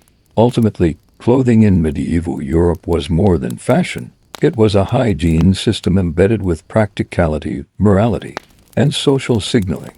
Layers, fabrics, scents, and laundering practices created a protective and symbolic barrier between body and environment. When bathing was infrequent, clothing was the primary means of maintaining cleanliness, health, and respectability, demonstrating the adaptability and ingenuity of medieval hygiene practices. In the next chapter, we will examine the role of diet and nutrition in bodily cleanliness, exploring how what people ate influenced odor, health, and perceived hygiene in medieval Europe. In medieval Europe, diet and nutrition were intimately connected to health, hygiene, and even the perception of cleanliness. Far from being a mere matter of sustenance, food was understood to influence the body's humors, sweat, odor, and susceptibility to disease. Humoral theory dictated that the balance of blood, phlegm, black bile, and yellow bile determined health, and diet was a primary tool for maintaining this equilibrium. As a result, what people ate, how, when, and in what combination was considered an essential component of hygiene. Humoral theory classified foods according to their qualities: hot, cold, moist, and dry. Each meal was intended to counteract or complement an individual's humoral disposition. For instance, someone perceived as having an excessive phlegm, cold and moist, might eat warm, dry foods, such as roasted meats or spiced bread, to restore balance. Foods that were overly rich, damp, or unseasoned could disturb the humors, leading not only to illness but also to unpleasant odors and perceived impurity. Diet, therefore, was hygiene in a preventative sense. By eating correctly, one maintained internal cleanliness and reduced the need for frequent bathing. Water quality also played a role in dietary hygiene. Rivers and wells were often contaminated with animal and human waste, and drinking untreated water could introduce disease.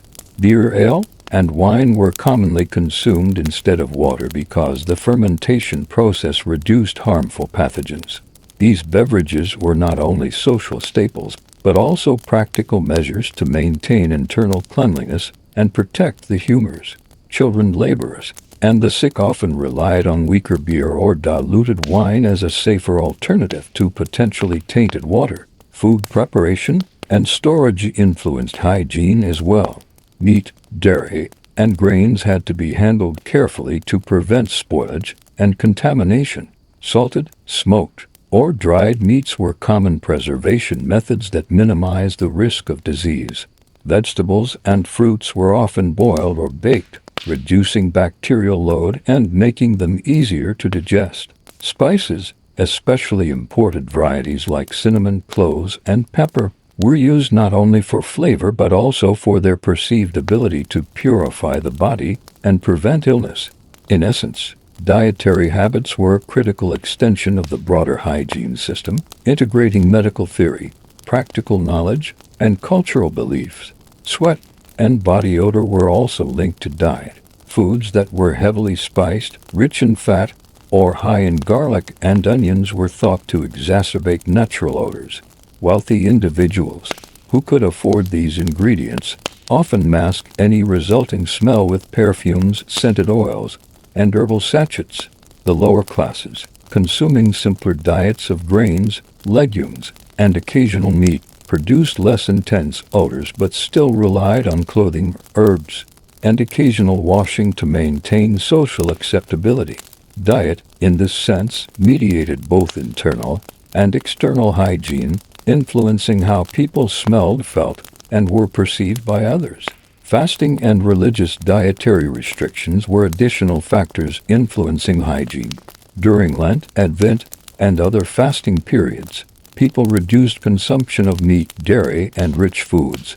These dietary changes affected the body's humors, which, according to contemporary theory, altered odor, complexion, and susceptibility to disease. Monastic communities, which observed strict fasting regimens, emphasized diet as both a spiritual and hygienic practice. Careful attention to the humoral qualities of food allowed monks and nuns to maintain health, reduce bodily odors, and fulfill religious obligations simultaneously. Children's diets were carefully managed to support both growth and hygiene. Infants and young children were nourished with breast milk or thin porridges, which were easy to digest and unlikely to disrupt the humors. As children grew, parents introduced a balanced mix of grains, vegetables, and protein to maintain internal equilibrium. Overeating or consuming inappropriate foods was believed to produce imbalances, leading not only to illness but also to unpleasant odors and disrupted sleep. Nutrition, therefore, was an essential aspect of maintaining internal cleanliness, preparing the body to function optimally even when full bathing was rare. Seasonal variation in diet also affected hygiene. Summer brought fresh fruits, vegetables, and herbs, which were considered light and cooling for the body, whereas winter relied on preserved foods, heavier meats, and spiced dishes to maintain warmth and humoral balance. Seasonal eating practices were therefore linked to bathing habits. Heavy winter foods were thought to produce sweat and odors that could be managed with herbs and perfumes, while lighter summer diets complemented occasional river or bathhouse immersion. In essence, diet was both a preventive and compensatory aspect of medieval hygiene. By regulating food intake according to humoral theory, people sought to maintain health, reduce odors, and mitigate the effects of infrequent bathing. Meals, like clothing and herbal preparations, formed a comprehensive system designed to preserve cleanliness in body, spirit, and social standing. Hygiene was not merely an act of washing but an ongoing negotiation of nutrition, health, and cultural norms. In the next chapter, we will explore the use of rivers, streams, and natural water sources, examining how geography, water flow, and communal practice shaped medieval bathing and influenced hygiene across regions. Rivers, streams, and other natural water sources were central to medieval hygiene, particularly for those without access to private tubs or sophisticated bathhouses. Water was both a necessity and a potential threat, and people developed nuanced practices to use rivers safely while minimizing risk. Geography, flow, and social convention all influenced how natural waters were employed for bathing, laundry, and sanitation, creating a complex system of environmental adaptation that supplemented and sometimes substituted for private immersion. In rural areas, rivers and streams were the primary sites for washing. Peasants and laborers relied on flowing water to cleanse themselves, their children, and their clothing. Flowing water was preferred to stagnant ponds because moving water was thought to carry away impurities and reduce the risk of disease. Sites were chosen carefully. Areas with gentle currents, clean riverbeds, and accessible banks were ideal, while muddy or stagnant stretches were avoided. Bathing in rivers was often a group activity, especially among families or laboring communities, blending practical hygiene with social interaction. Seasonal conditions heavily influenced river bathing. In summer, warm temperatures made immersion more comfortable and safe, while long daylight hours allowed people to wash and return home before darkness. Springtime snowmelt could swell rivers, creating hazards that made bathing risky, and winter brought icy temperatures that limited access entirely. Medieval hygiene was therefore intimately tied to the rhythms of nature. People adapted their routines to seasonal fluctuations in temperature, water levels, and river flow, balancing cleanliness with safety. Urban dwellers, lacking private access to water, sometimes used rivers for hygiene, though practices varied according to local regulations and social norms. Many cities had ordinances restricting washing in certain waterways to prevent pollution, reflecting both concern for public health and moral considerations. Wealthier citizens were more likely to use controlled baths within the city or private tubs, while commoners relied on permissible river sites or public bathing facilities. Even in urban contexts, natural waters remained an essential resource for laundry and occasional immersion, supplementing clothing hygiene and herbal routines. The communal nature of river bathing shaped social dynamics. Families and neighbors often bathed together, creating opportunities for conversation, gossip, and reinforcement of moral and social norms. Men and women were typically segregated, either by location along the riverbank or by time of day. These arrangements balanced modesty, propriety, and practicality. Children and adolescents were monitored carefully, while adults observed rules of decorum to avoid scandal or moral censure. Bathing in natural water was therefore not purely hygienic. It was a socially regulated activity embedded with expectations of behavior and propriety. River bathing also carried perceived health risks. Flowing water could harbor parasites, and exposure to cold currents might shock the body, disturb the humors, or provoke illness.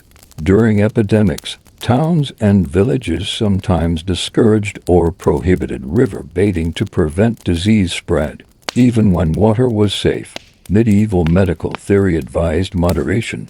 Immersion should be brief, warm when possible, and followed by drying, herbal treatments, or protective clothing to avoid chills. These precautions reflect a culture acutely aware of the balance between hygiene and health. Natural waters were also used for laundry, which was closely linked to personal hygiene. Clothing, linens, and household fabrics were washed in rivers or streams, often using soaps, alkaline ash mixtures, or herbal additives. The washing process served a dual purpose. It cleaned garments that in turn maintained personal hygiene and also reinforced community norms. As washing and airing fabrics were public acts that reflected care, diligence, and moral responsibility, laundry was sometimes combined with bathing, especially for children or domestic servants, further integrating river use into the broader hygiene system. Herbs and aromatics complemented river bathing. People often brought aromatic sachets, infused cloths, or herbal waters to apply after immersion, mitigating odor, soothing the skin, and providing spiritual or medicinal protection. Rosemary, lavender, sage, and chamomile were commonly used, even when full immersion was brief or infrequent. These additions allowed bathers to maintain a perception of cleanliness and safeguard themselves according to the medical and spiritual knowledge of the time. Geography determined the practicality of river bathing. Mountainous regions offered fast-flowing streams, often cold and challenging to access, while lowland rivers provided slower currents and more accessible banks. Coastal communities could also employ estuaries, lakes, or tidal pools for hygiene, though salinity, temperature, and tides shaped the timing and frequency of use. Regardless of locale, people adapted to the environment, combining natural water with clothing care, herbal treatments, and social norms to maintain hygiene. Ultimately, rivers and streams were more than mere water sources. They were central to the medieval conception of cleanliness. They provided a practical venue for washing, facilitated social interaction, reinforced moral and social norms, and integrated environmental realities into a broader system of hygiene. Bathing in natural water was deliberate, cautious, and often ritualized, reflecting the balance between necessity, risk, and cultural expectation. In the next chapter, we will examine the role of public bathhouses in urban centers, exploring how these facilities functioned, how they were regulated, and the social and moral considerations that surrounded their use. While rivers and streams provided practical solutions for rural hygiene, urban life necessitated more controlled environments for bathing. Public bathhouses became central fixtures in many medieval towns and cities, offering water, heat, and privacy that rivers could not.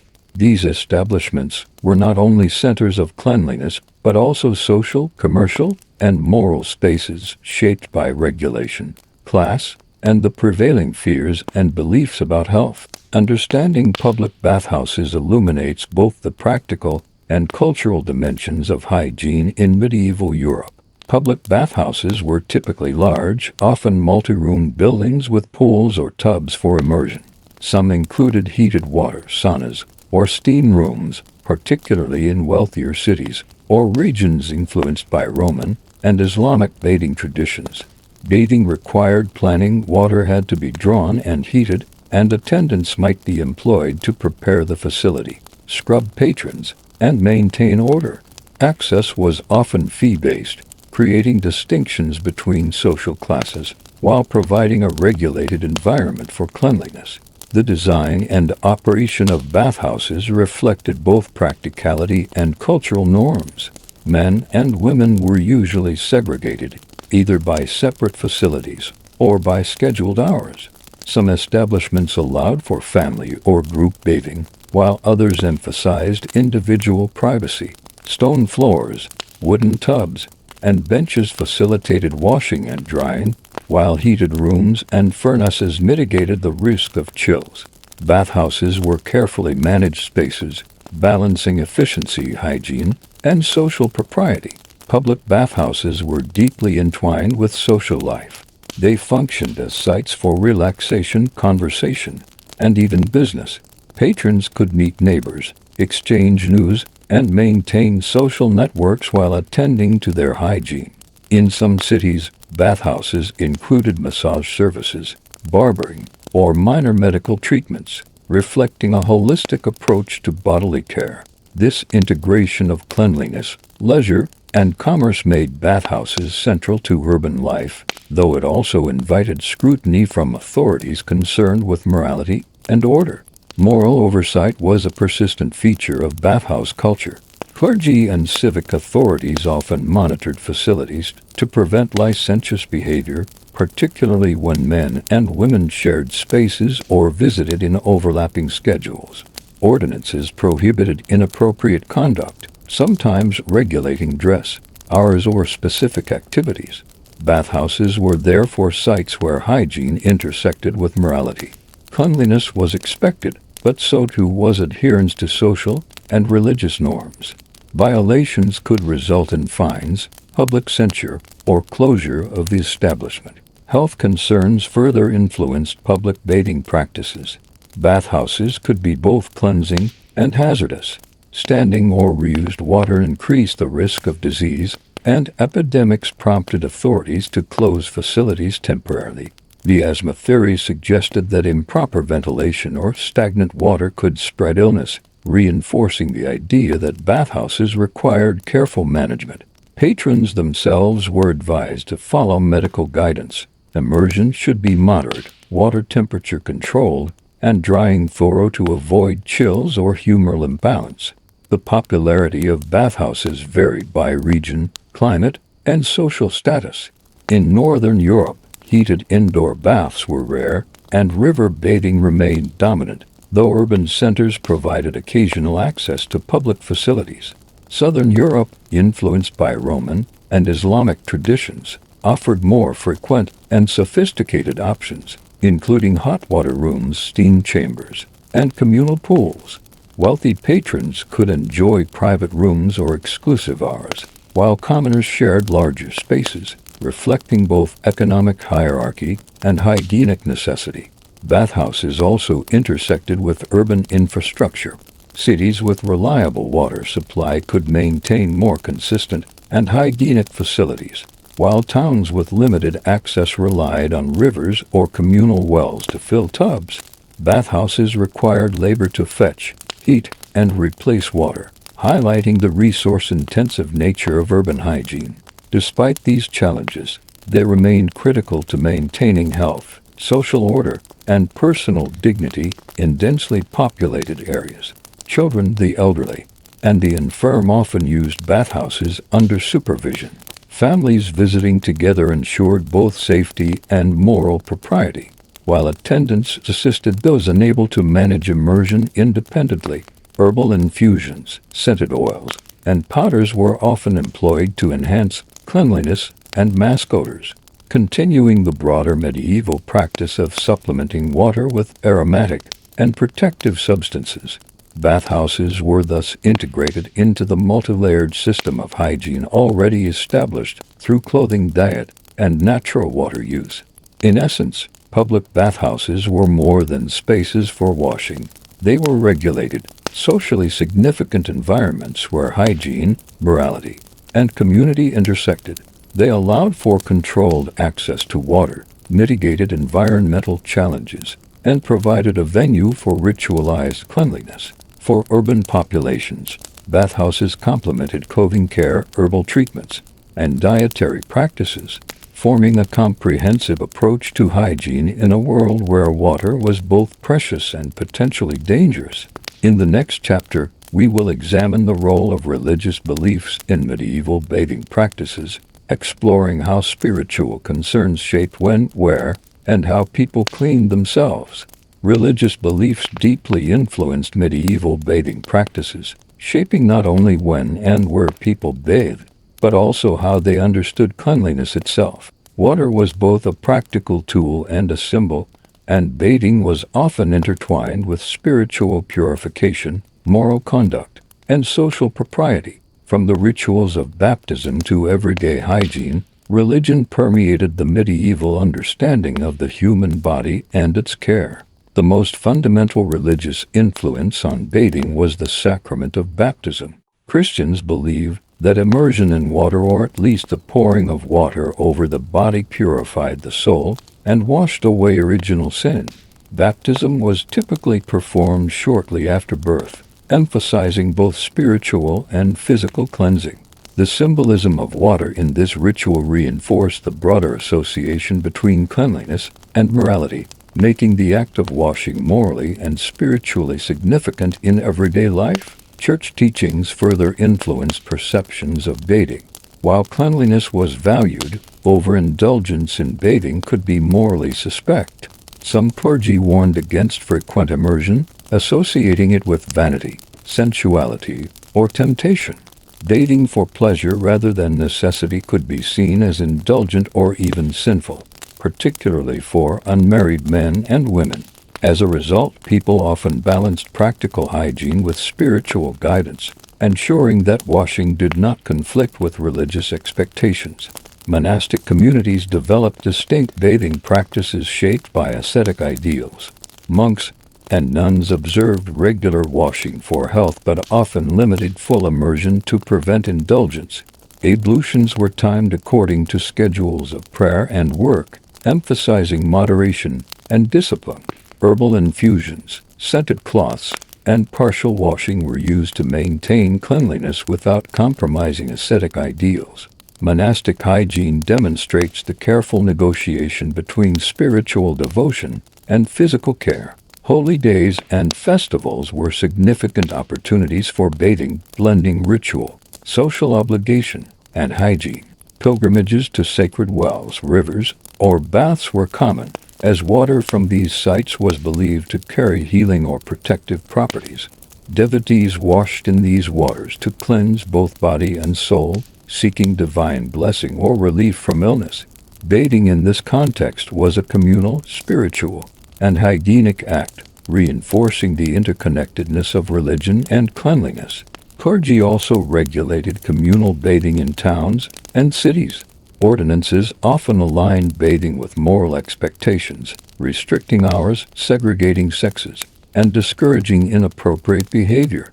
Public bathhouses and river sites were monitored to ensure that the act of washing upheld both hygiene and social morality. In some regions, church leaders condemned excessive or mixed-gender bathing, emphasizing moderation and propriety while still recognizing the health benefits of water. Religious symbolism extended to everyday hygiene. Water was often blessed, scented herbs were considered protective, and bathing itself could be framed as a miniature ritual. People might wash hands before meals, cleanse feet before prayer, or use scented cloths to maintain spiritual and physical cleanliness simultaneously. These practices reflect a worldview in which bodily hygiene was inseparable from moral and spiritual well-being. Fasting and dietary restrictions reinforce the connection between religion and hygiene. Humoral theory and spiritual guidance often coincided, as eating in moderation and avoiding rich foods during religious periods was believed to support both physical and moral purity. The body was understood as a temple, and cleanliness, whether achieved through bathing, herbs, or clothing, was a reflection of devotion, self-control, and piety. Children were introduced to hygiene within this religious framework. Baptism, holy days, and familial instruction emphasized cleanliness as both physical care and spiritual preparation. Parents balanced practical concerns such as risk of illness and environmental challenges with moral and religious guidance, teaching children that washing was a responsibility intertwined with virtue and divine order. Religious beliefs also influenced the timing and location of bathing. Certain days, such as Sundays or feast days, were prioritized for washing because they aligned with communal worship and spiritual reflection. Water sources near churches or monasteries were often preferred for their perceived sanctity, combining physical hygiene with moral reassurance. Even herbal and aromatic supplements to bathing carried spiritual significance, believed to ward off evil influences as well as disease. In essence, religion shaped medieval bathing as much as practical or environmental factors. Spiritual beliefs dictated frequency, method, and context, blending health, morality, and ritual. Hygiene was not merely a bodily concern. It was a moral and spiritual act, reflecting adherence to religious teachings and social expectations. Water was simultaneously cleansing, protective, and symbolic, reinforcing the medieval view that physical cleanliness and spiritual purity were inseparable. In the next chapter, we will explore the intersection of gender and bathing, examining how men and women experienced hygiene differently and how social norms, modesty, and moral concerns shaped bathing practices across sexes.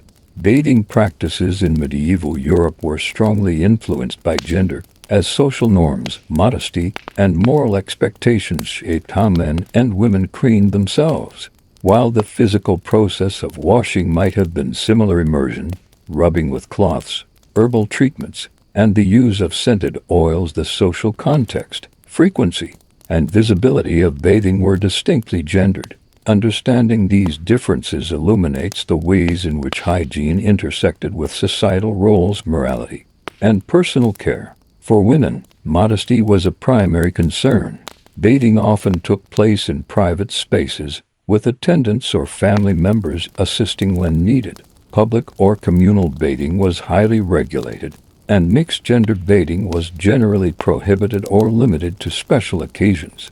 Women's hygiene also involved careful management of hair, clothing, and skin, as physical appearance was closely tied to social status, moral perception, and marriage prospects. Herbal infusions, scented oils, and cloth rubbing were common practices, allowing women to maintain cleanliness without extensive exposure to water. Pregnancy and childbirth further influenced women's bathing routines.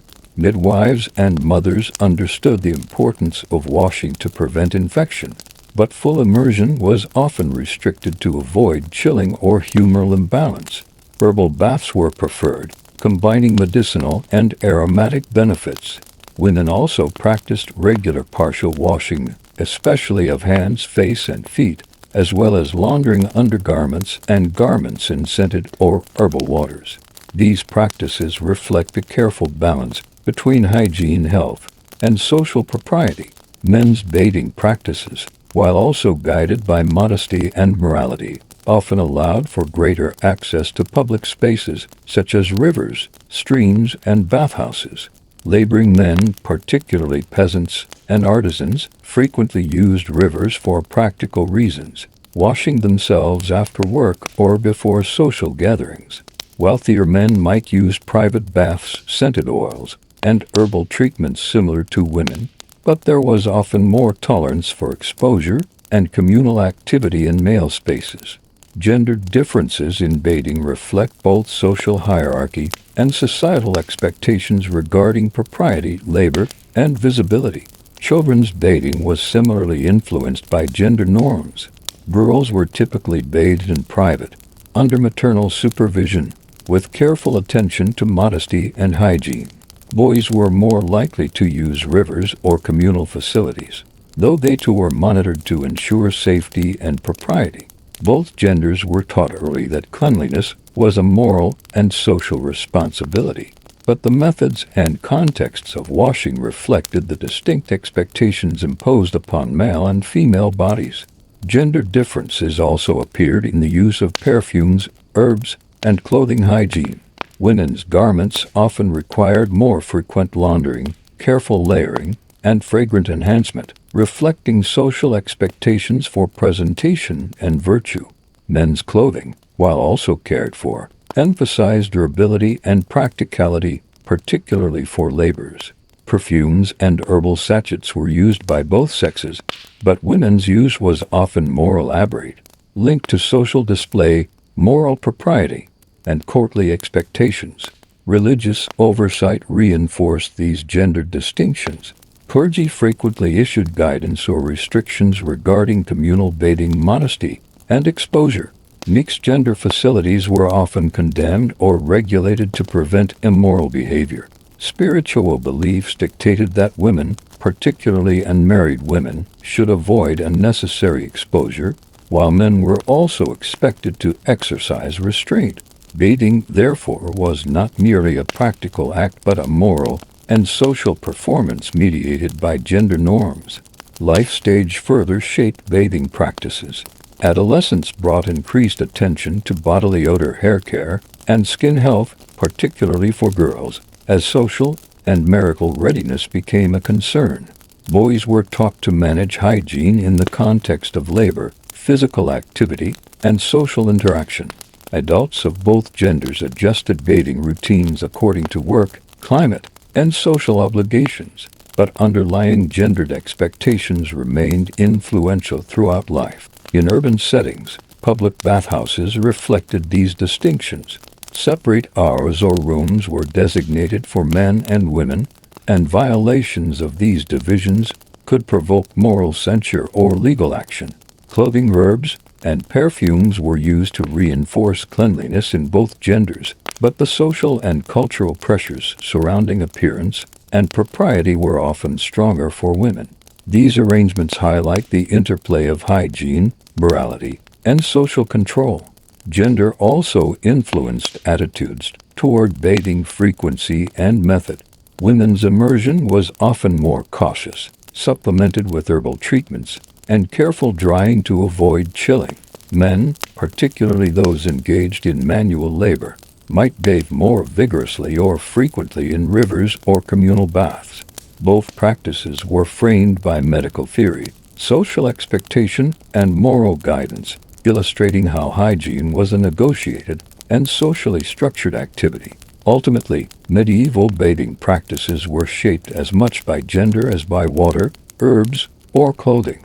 Men and women experienced hygiene differently, guided by modesty, social norms, labor, and moral instruction. The act of washing the body was entwined with cultural expectations. Cleanliness was both a practical necessity and a reflection of virtue, with gender influencing how, where, and when bathing occurred. In the next chapter, we will examine the role of illness and disease in shaping medieval bathing habits, exploring how fear of contagion, epidemics, and medical theory influenced when and how people approached hygiene. Fear of illness and disease had a profound influence on medieval bathing practices. While water was recognized as a cleansing agent, it was also viewed with suspicion, particularly during outbreaks of plague, fever, or other contagious illnesses. Humoral theory, miasma beliefs, and practical observation combined to create a cautious approach to bathing, in which hygiene was balanced against perceived health risks. Understanding this relationship reveals how medieval people navigated the complex intersection of cleanliness, disease prevention, and medical theory. Medical theory emphasized balance among the four humors: blood, phlegm, black bile, and yellow bile as essential to health. Water immersion could alter the body's humoral equilibrium, especially if the water was cold, if the bather became chilled, or if immersion was too prolonged. Physicians warned that excessive or improper bathing might provoke fever, chills, or exacerbation of existing conditions. Consequently, even when hygiene was desired, bathing was moderated by caution, timing, and method to avoid potential harm. During epidemics, bathing practices were often restricted. Water was believed to transmit disease, particularly in crowded urban areas where public bathhouses and rivers could harbor bacteria, lice, or other hazards. Town ordinances sometimes prohibited bathing to reduce the risk of contagion, reflecting both practical observation and miasma theory, the belief that bad air could carry illness. Wealthier individuals often relied on private facilities during outbreaks, while the lower classes adapted with herbal infusions, cloth washing, and aromatic powders to maintain hygiene safely. Partial washing became the primary method of maintaining cleanliness when full immersion was risky.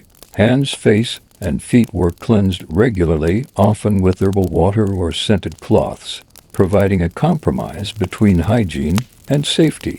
Linen undergarments were laundered or aired, while outer layers were brushed to remove dust, sweat, and pests. Herbs such as rosemary, lavender, and sage were employed to counter odors and protect against infection, reflecting a combined practical and symbolic approach to disease prevention. Children, the elderly, and the infirm were particularly affected by caution around water.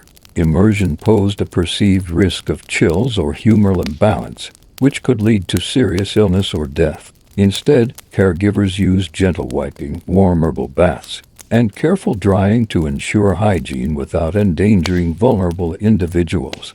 These practices demonstrate the medieval awareness of differential risk across age and health status. Even as social norms emphasized cleanliness, illness also shaped the timing of bathing. Full-body immersion was often reserved for recovery periods, spring and summer months, or post-festival occasions when the risk of exposure to cold or contagion was lower.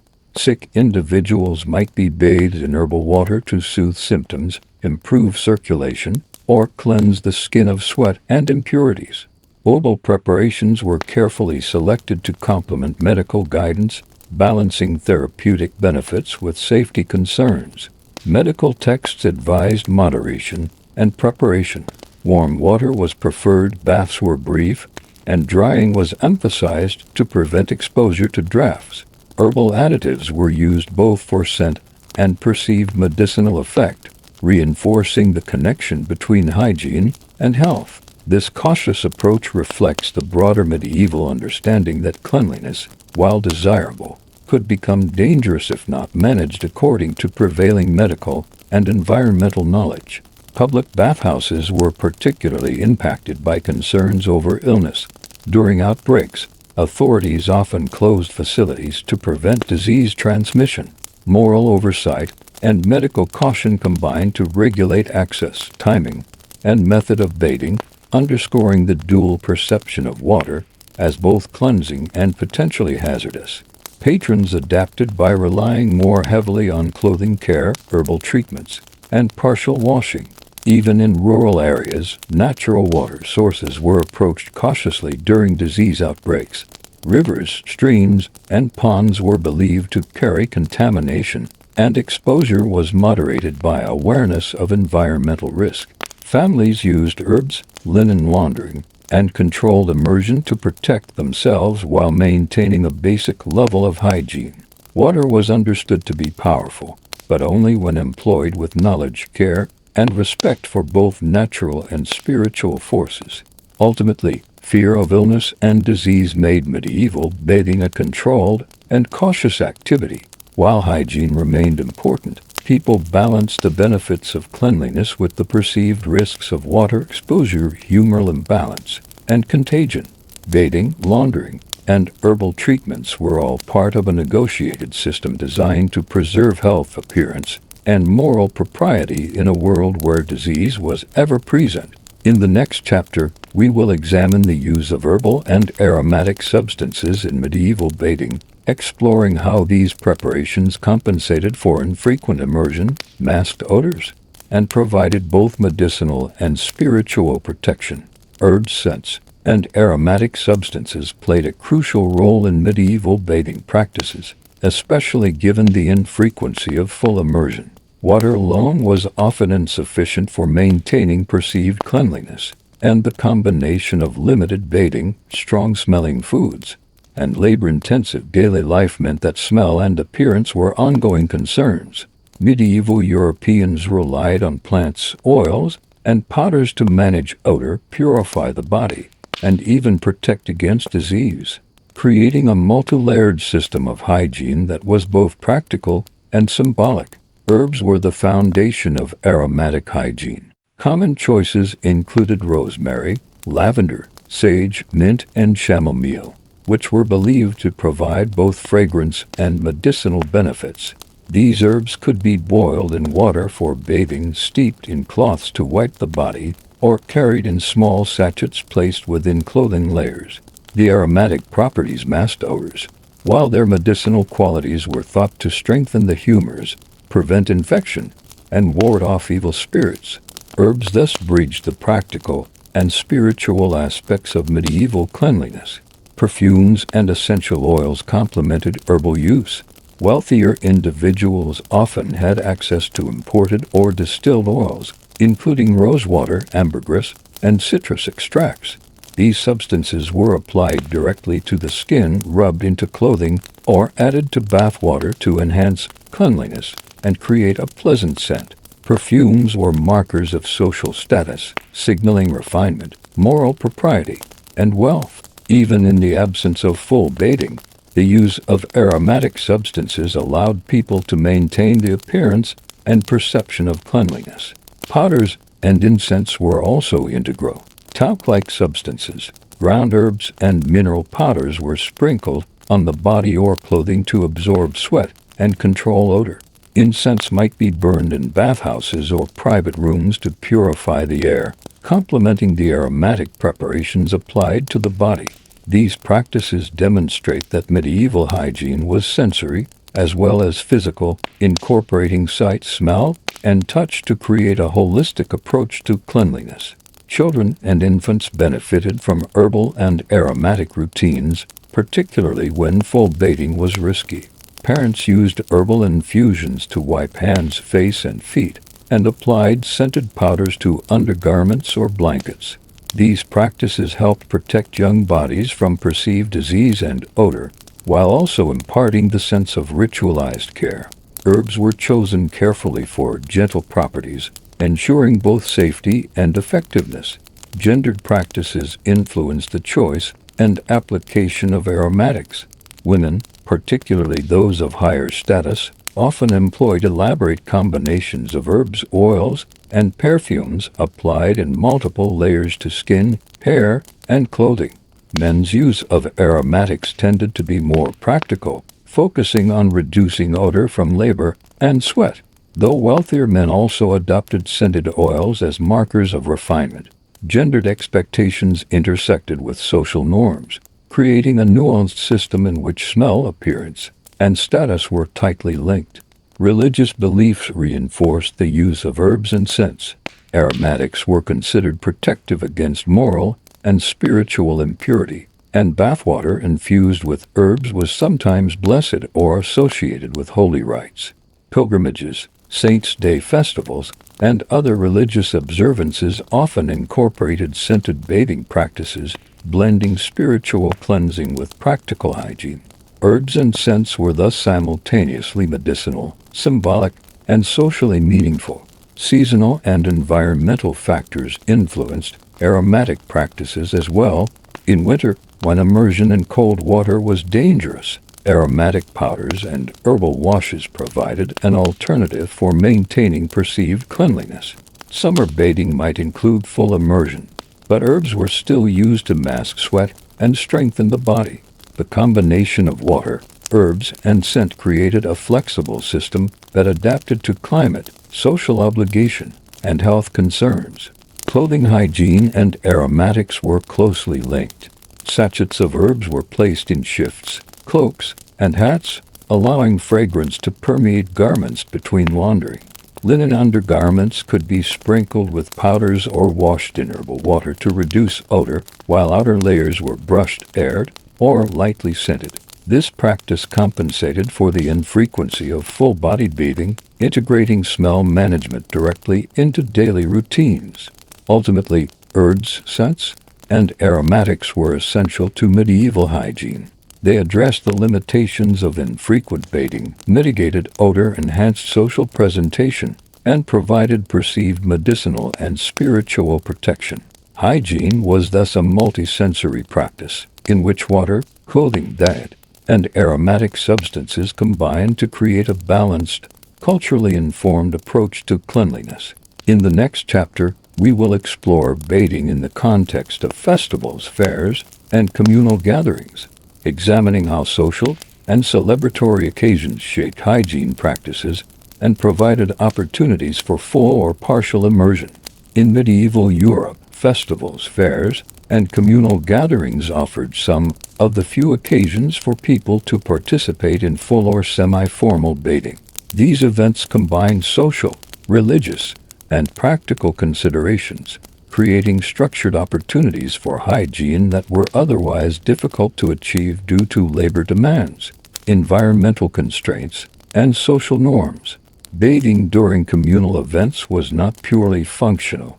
It was a ritualized, symbolic, and often socially regulated practice. Religious festivals were particularly influential in shaping bathing habits. Many saints' days, holy feasts, and pilgrimage celebrations encouraged immersion in rivers, holy wells, or designated bathhouses. Water at these times was considered spiritually potent, capable of cleansing both body and soul. Pilgrims traveling to sacred sites would often wash in the rivers or baths near shrines, combining hygiene with ritual devotion. Festivals thus provided socially sanctioned occasions for bathing, allowing individuals to reconcile the need for cleanliness with moral and religious guidance. Seasonal fairs also offered opportunities for communal bathing. Spring and summer fairs, coinciding with warm weather and agricultural downtime, allowed people to wash in rivers or communal baths without risking hypothermia or disrupting labor schedules. These gatherings were often multifunctional. People came to trade goods, socialize, and participate in cultural rituals, while bathing was integrated as a practical necessity. Children and adolescents could wash alongside family members, reinforcing both hygiene and social cohesion. Public bathhouses were frequently busiest during festivals. Town authorities and bathhouse operators often anticipated increased demand, preparing heated water, additional attendants, and sometimes segregated hours for men and women. Bathhouses in urban centers thus served as both hygienic and social hubs, where immersion was structured, monitored, and embedded with expectations of moral propriety. Even in these regulated spaces, bathing retained a performative aspect. Patrons demonstrated cleanliness, virtue, and adherence to social norms while enjoying communal access to water. Communal bathing during festivals also incorporated herbal and aromatic practices. Water might be infused with rosemary, lavender, or chamomile, and potters or oils applied afterward to mask odors or provide medicinal benefit. These rituals reflected an awareness that bathing was not only about water but also about managing smell, maintaining humoral balance, and reinforcing social and spiritual propriety. Even brief immersion was enhanced with scents, herbs, and ritual gestures, creating a multi-layered hygienic experience. Children were actively involved in festival bathing, often supervised by parents or community elders. Festivals provided opportunities for first-time immersion in rivers or communal tubs, and bathing became a socially significant rite of passage. These events emphasized both cleanliness and moral instruction, teaching children that hygiene was a responsibility, a communal practice, and a moral obligation aligned with spiritual and social expectations. Labor and practical constraints continued to influence communal bathing. While festivals allowed for immersion, many people still relied on partial washing, herbal infusions, and clothing hygiene for day-to-day cleanliness. Immersion was often brief and timed according to work, weather, and social norms. Those living far from rivers or bathhouses adapted creatively, using tubs, basins, and scented cloths to achieve a semblance of cleanliness while minimizing risk and effort. The social dimension of festival bathing was significant. Observing proper conduct, maintaining modesty, and respecting gender segregation were as important as physical cleanliness. Bathing together reinforced communal bonds, transmitted social norms, and integrated personal hygiene into the broader framework of civic and religious life. Failure to adhere to these expectations could result in censure, gossip, or even formal penalties, highlighting how hygiene was intertwined with social order. Overall, festivals, fairs, and communal gatherings served as pivotal moments for medieval bathing. They provided controlled opportunities for immersion, integrated hygiene with ritual and social expectation, and allowed communities to reinforce moral and practical norms. Through these occasions, people navigated the challenges of environmental constraints, labor demands, and health concerns, maintaining cleanliness within a structured, socially meaningful context. In the next chapter, we will conclude our exploration by summarizing how all these practices ranging from bathing frequency, clothing hygiene, diet, aromatics, rivers, bathhouses, religion, and social gatherings combine to create the unique and complex hygiene culture of medieval Europe. The hygiene practices of medieval Europe were a complex interplay of environment, social norms, religious beliefs, health concerns, and practical adaptation. While modern perspectives often assume that medieval people were universally dirty or neglectful of cleanliness, the reality is far more nuanced.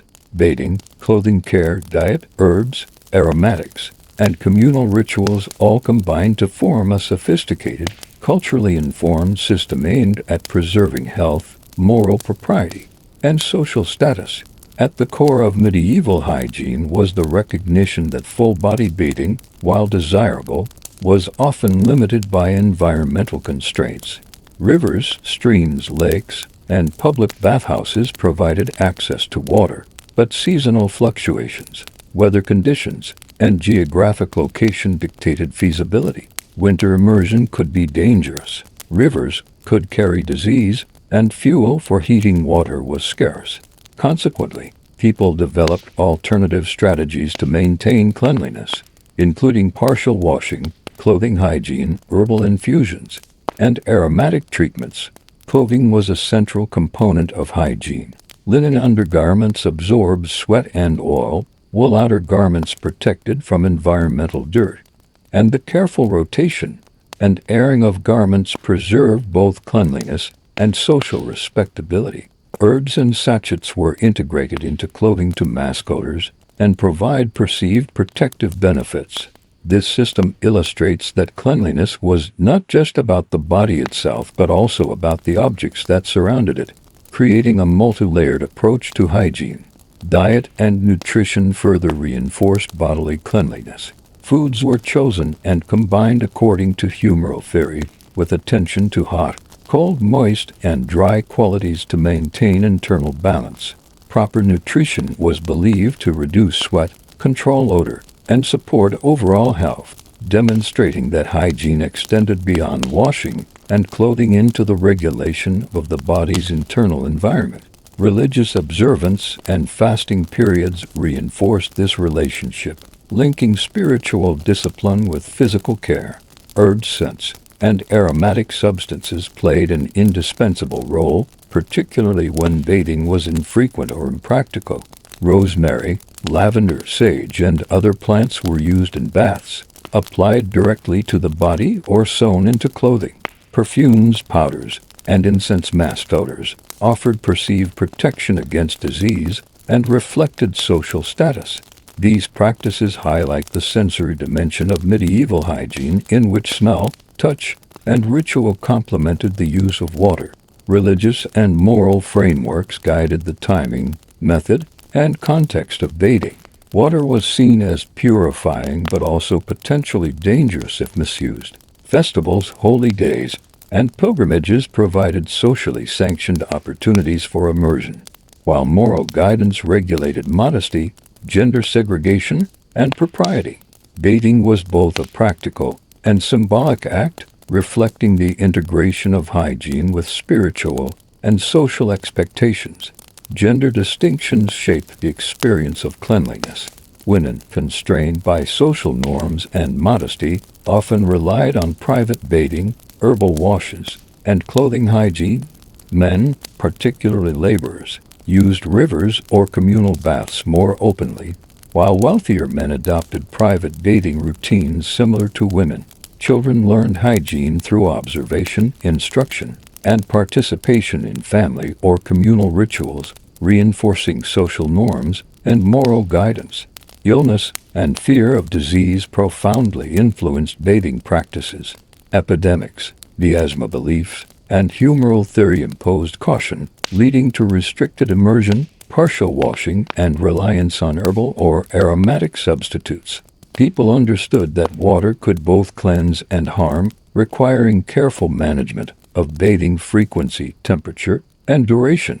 Bathhouses and natural water sources were therefore used strategically to balance hygiene and health risks. Communal events, including festivals, fairs, and gatherings, provided crucial opportunities for more complete bathing. These occasions combined social, religious, and practical considerations, allowing immersion under controlled, ritualized circumstances. Bathing during communal events reinforced moral norms, gendered behavior, and social cohesion while satisfying practical needs for cleanliness. Taken together, medieval hygiene was a sophisticated system of adaptation. Water, clothing, diet, herbs, aromatics, social norms, and religious observances combined to maintain health, cleanliness, and moral order. While bathing was less frequent than in modern times, the broader system of hygiene was intentional, culturally embedded, and multidimensional. Medieval people were attentive to the complexities of their bodies, environment, and society, creating a hygiene culture that was simultaneously practical, symbolic, and socially regulated. In conclusion, medieval Europeans approached hygiene with creativity, prudence, and ritual awareness. Though their practices may seem foreign to modern eyes, they reflect a deeply thoughtful engagement with the challenges of maintaining cleanliness in a world shaped by environmental limits, disease, moral expectations, and social hierarchy. Cleanliness was never purely physical, it was a negotiation of body, mind, community, and spirit, revealing a culture in which hygiene was inseparable from the broader patterns of medieval life.